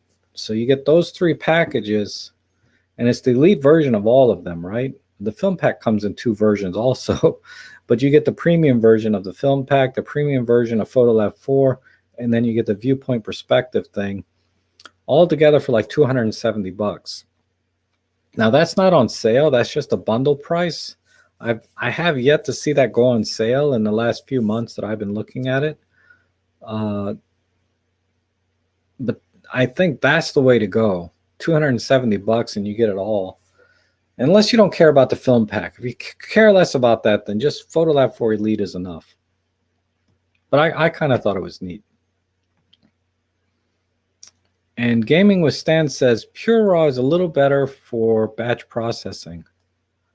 I don't know. I heard some mixed reviews on that. Or I got some mixed feedback on that because someone left feedback saying that they tried to export 100 images using Pure Raw and it had a lot of problems. Like half of them didn't get processed. A third of them were like partially processed. I mean, he was getting weird results. And it might be an isolated case, but for me, I didn't have any problems batch exporting processed images because I did a photo job last week. I think it was last week, where I batch processed every photo I had from that shoot. It was like 400 and some images. And I just batch processed everything in Photolab 4 Elite, and all I had to do was select all export. So I don't know what particular batch processing you're referring to. If you're talking about exporting processed images, I had no problems using Photolab 4 Elite. I don't know how DxO Pure Raw would be easier than just select all and export. But anyhow, maybe it is. I don't have the Pure Raw anymore. My trial expired. Wally says, a recent video by Tony Chelsea claimed full frame is now as light as M43. What do you think about this claim? Yeah, it's probably true. The camera bodies are pretty small now. Like the Sony A7C, It's pretty compact, if not pretty much the same as an EM1 Mark III. But you're never going to get.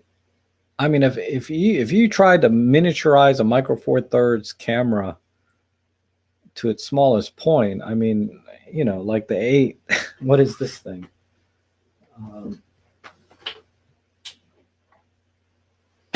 Look at this.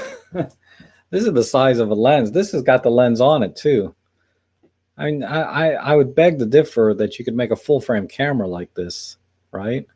Maybe, but not with the lens on it. So the problem with full frame is the lenses and the flashes. Well, not so much. Flashes are the same regardless, but really it's the lenses, right?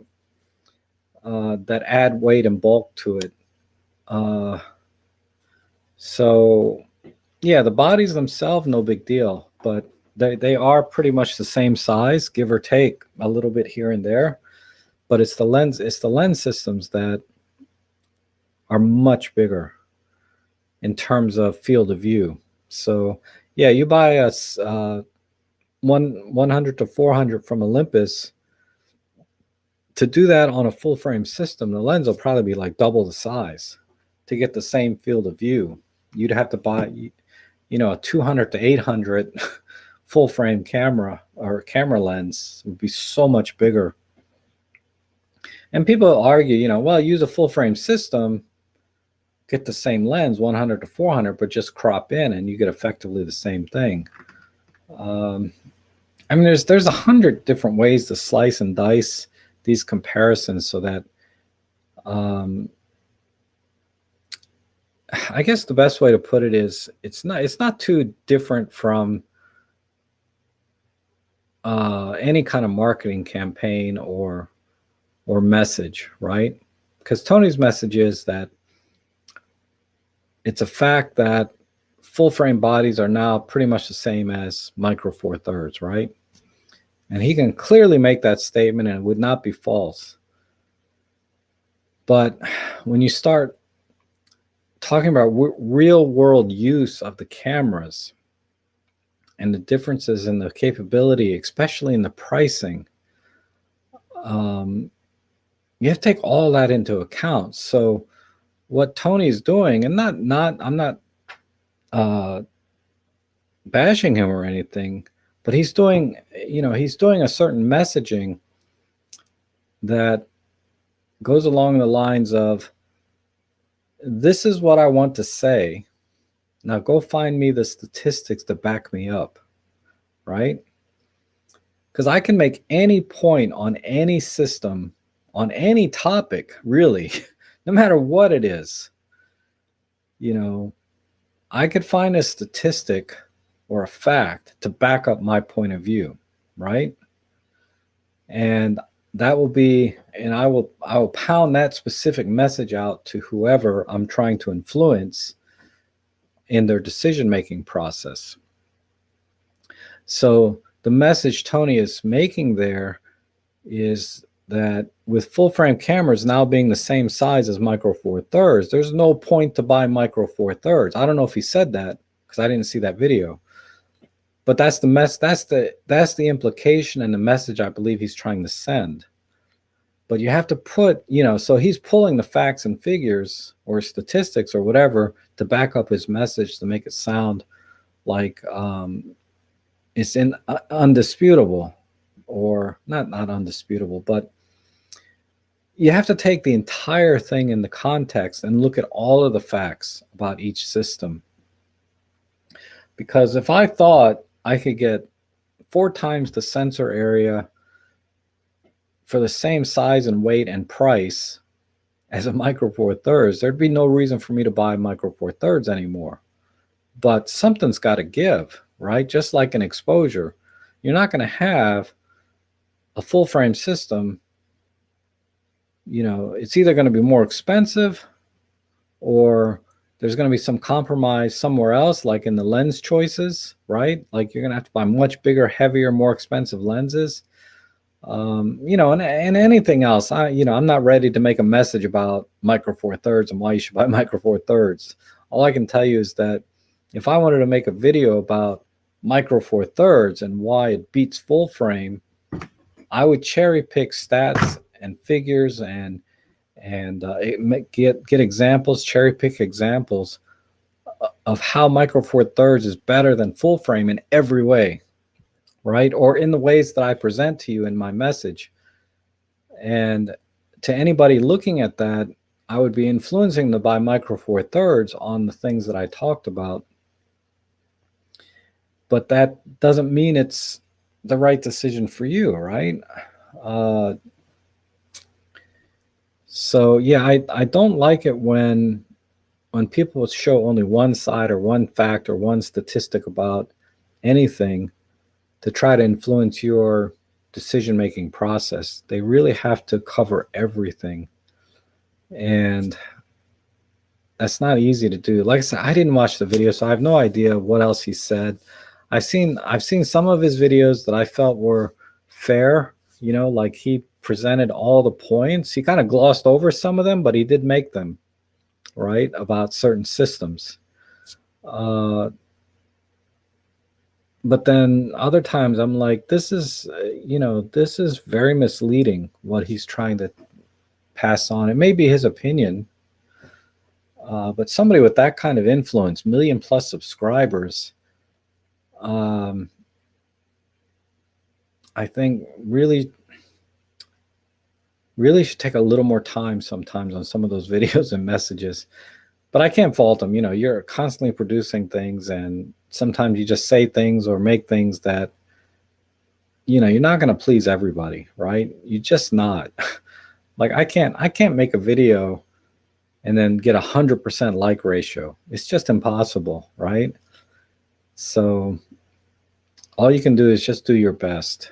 I tend to disagree with him time to time on certain subjects. It doesn't make him wrong and make me right. It's just a difference of opinion. So anyhow, those are my thoughts, is that you can't look at just the camera body. You have to look at the entire system and your use case and what you're going to be doing. For me, the kind of images I take, the jobs that I do, paid jobs, Micro Four Thirds is more than enough to do everything I need in a very compact and lightweight way. I mean, seriously, I did a job last week. I mean, if you saw my real estate video, Wally, on what I take to the job, you can see it's pretty minimal.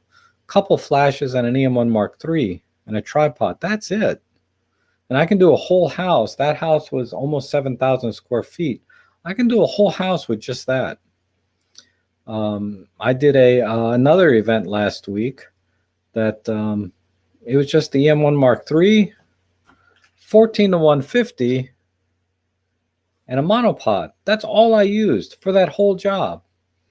There's no reason for me to break out, all this expensive gear. Yeah, I have a Panasonic S5 full frame camera, brand new, and I can go full on with that. But I'm not going to do it. I don't have a 150 millimeter focal length, and on a full frame, I would need a 300 millimeter lens to get the same field of view. So that S5, how much would I have to spend to get an L mount 300 millimeter lens? A boatload of money. But this kit right here, it just as easily could be the EM5 Mark III, but the EM1 Mark III is a little better. But an EM1 Mark III with a 14-150, you're talking like $1,700-1,800 probably, if you get it on sale. You can't even buy the camera body of the S5 for that, and for most applications that I'm in, I have no need for anything else. And even if I did use that gear, because I do have better gear technically in terms of specs, it wouldn't be so much better that I could charge more, right? I can say, well, I'm using this gear and this lens, and I'm going to get you this kind of quality. I'm going to charge you double the price. There's no camera right now that is so much better that I could charge double for on any of my jobs, right? And that's the thing, right? The cameras cost twice as much, but can I charge double for my paid work? No.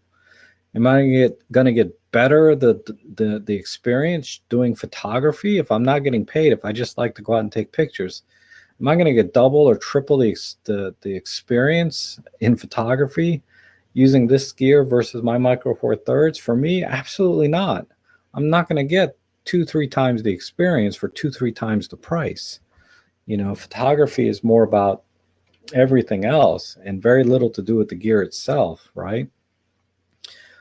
So my argument is there's very little full frame can do over Micro Four Thirds for everything that I do. So anyway, I don't know what got me on that rant. Let's see. I wish Pure Raw allowed you to only do noise reduction and not lens correction. Sometimes my 8mm fish. Oh yeah, the 8mm fisheye, I want to leave the distortion and just do noise reduction. Yeah, PL4 will do that, I believe. Let me try it. Michael White's asking about if PL4 does not apply lens correction to the 8mm fisheye. So I got to find an 8mm fisheye image. Let me find one real quick, and I can answer that directly. Lens and quarter.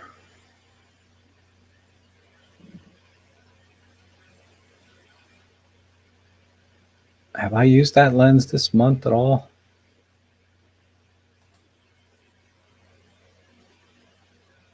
Olympus Ricoh 14.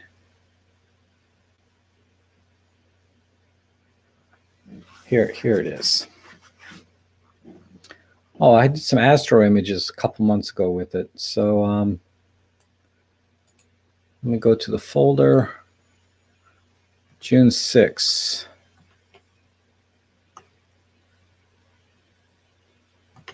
June 6th? Yeah, June. Wow, has it been that long? June 6th.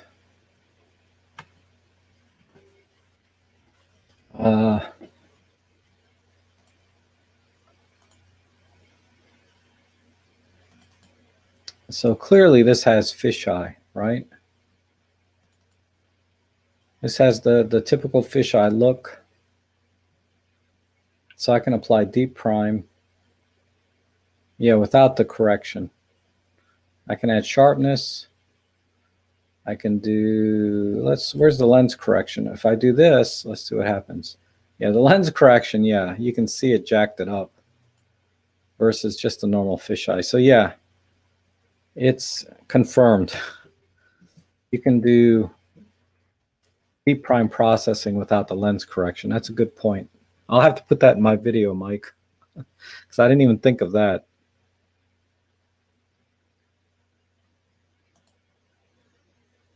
And Rick says, Magrat was dozing when I called her name.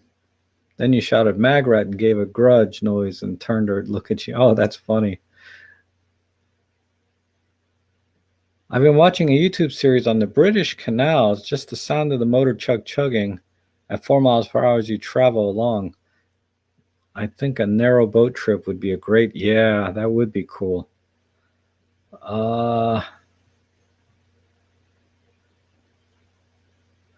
Right Along says, I have a whopping 37 subs. Off to big time. That's right. You got to start somewhere.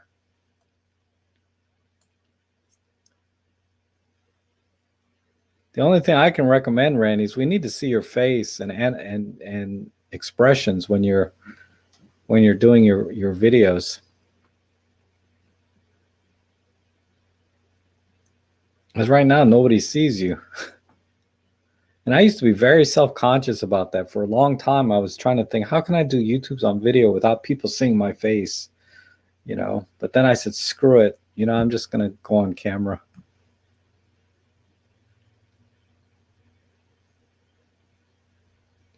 And John Truman says, Tony and Chelsea seem always to want to be going for the controversial. This is dead, that is dead. Yeah, their titles are a little bit clickbaity too. But they run their channel as a business, So they have to, they chase the YouTube algorithm. They follow all of the best practices to get as many views as you can on your video. So that leads to slightly clickbaity type thumbnails and titles and topics, right? But they are running their channel as a business, and they're trying to do their best. I mean, honestly, I really believe they're trying to give their best advice. I don't agree with it sometimes, right? But first and foremost, their channel is a business. So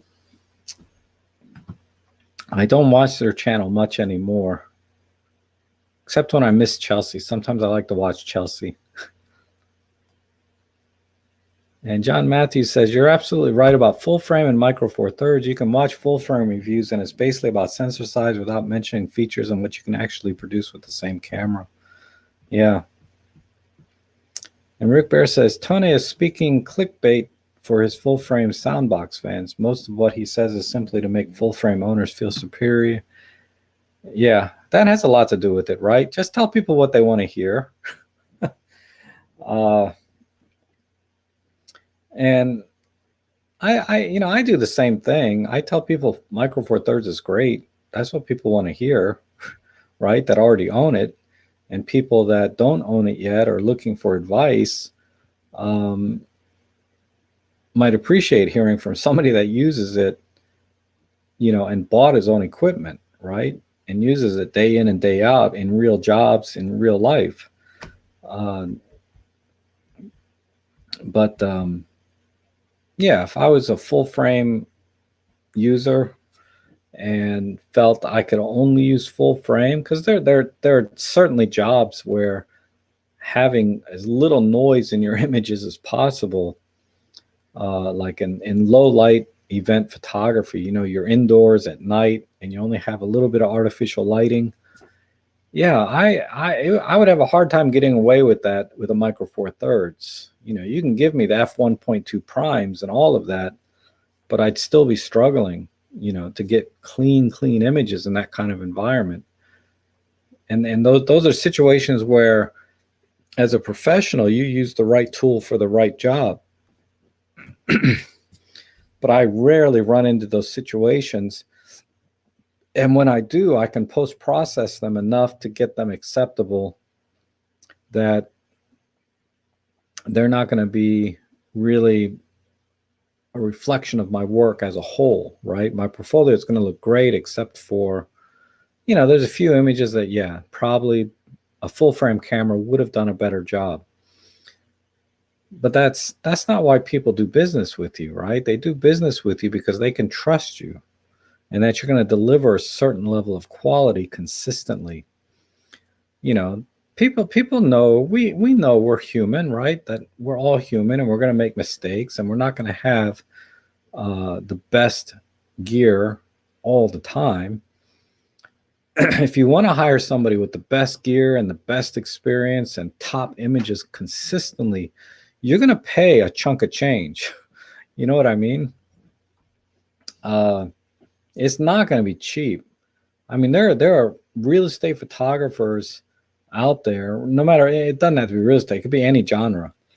They charge, $2,000-$3,000 a job, $5,000 a job, because they're extremely high end, right? They're doing high end properties, they're doing high end video, they're doing high end images and drone work. I mean, there's some really high end real estate photographers out there, money no object type clients. So they have, the most expensive gear or the right gear for the job, which I'm sure will include some full frame equipment, right? And if you're going to buy full frame and have all the equipment, you might as well use it for everything. For me, people do business with me because they like the kind of they like the work that I do, the kind of images I take, and the gear. Micro four thirds is suitable for 99.9% of the things I shoot. Like I said, there's been a couple times where the light was really poor and it was partially my fault for not having the skill set to take a better image on site. Like I could have done a better job with the gear I had, which I've since recovered from. um, or where was I going? Well, anyway, I think I was just going to repeat what I said earlier, so it doesn't matter. I'm a Micro Four Thirds guy. What can I say? And there just isn't any gear out there that I can see dropping double, triple the price on that would double or triple my rates that I could charge. Oh, it's 12. I need to go. Robin Wong does okay. Yes, he does all right. How about a series of photo walks, hikes along 185 miles of the C&O Canal? I have no idea. What is the C&O Canal? Oh man, that's right up through Tyson's. Interesting. I'll give that some thought. Chesapeake and Ohio Canal. That's interesting. I'd like to do a road trip along Route 66, actually.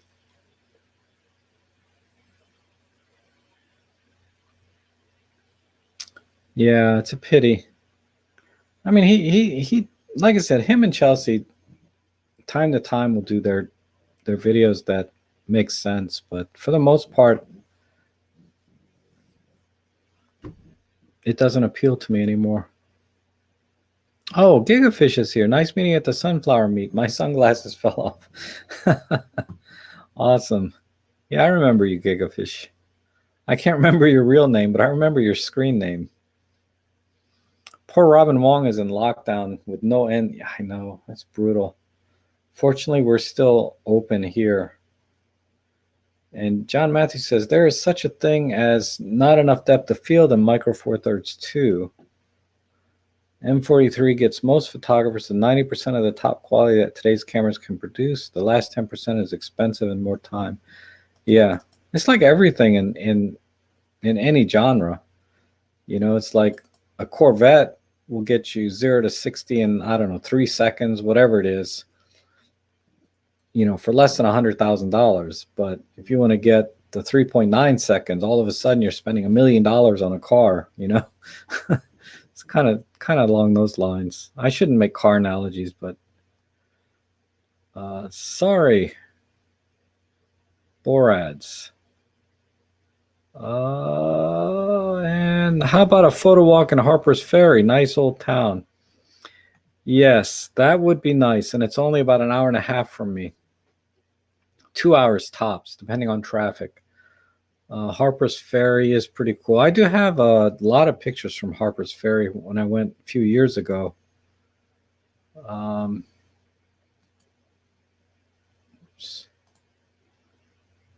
a photo walk in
Am I back?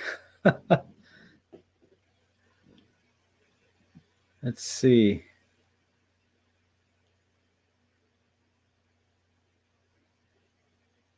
Well, I think I'll end it here, seeing how yeah, I found a way to end my live stream. That's true. I guess I just came back to end it, I guess, because I've been on for a couple hours plus. Wow, the time just flies by when I'm with you guys. But I will catch up with you guys again. I'm going to do another photo editing live stream this week, and then next week Sunday I'll be back live, hopefully with a few more vlogs between now and then. As always, thanks for joining me today. I really appreciate it, and we'll see you guys again next week. Have a good one.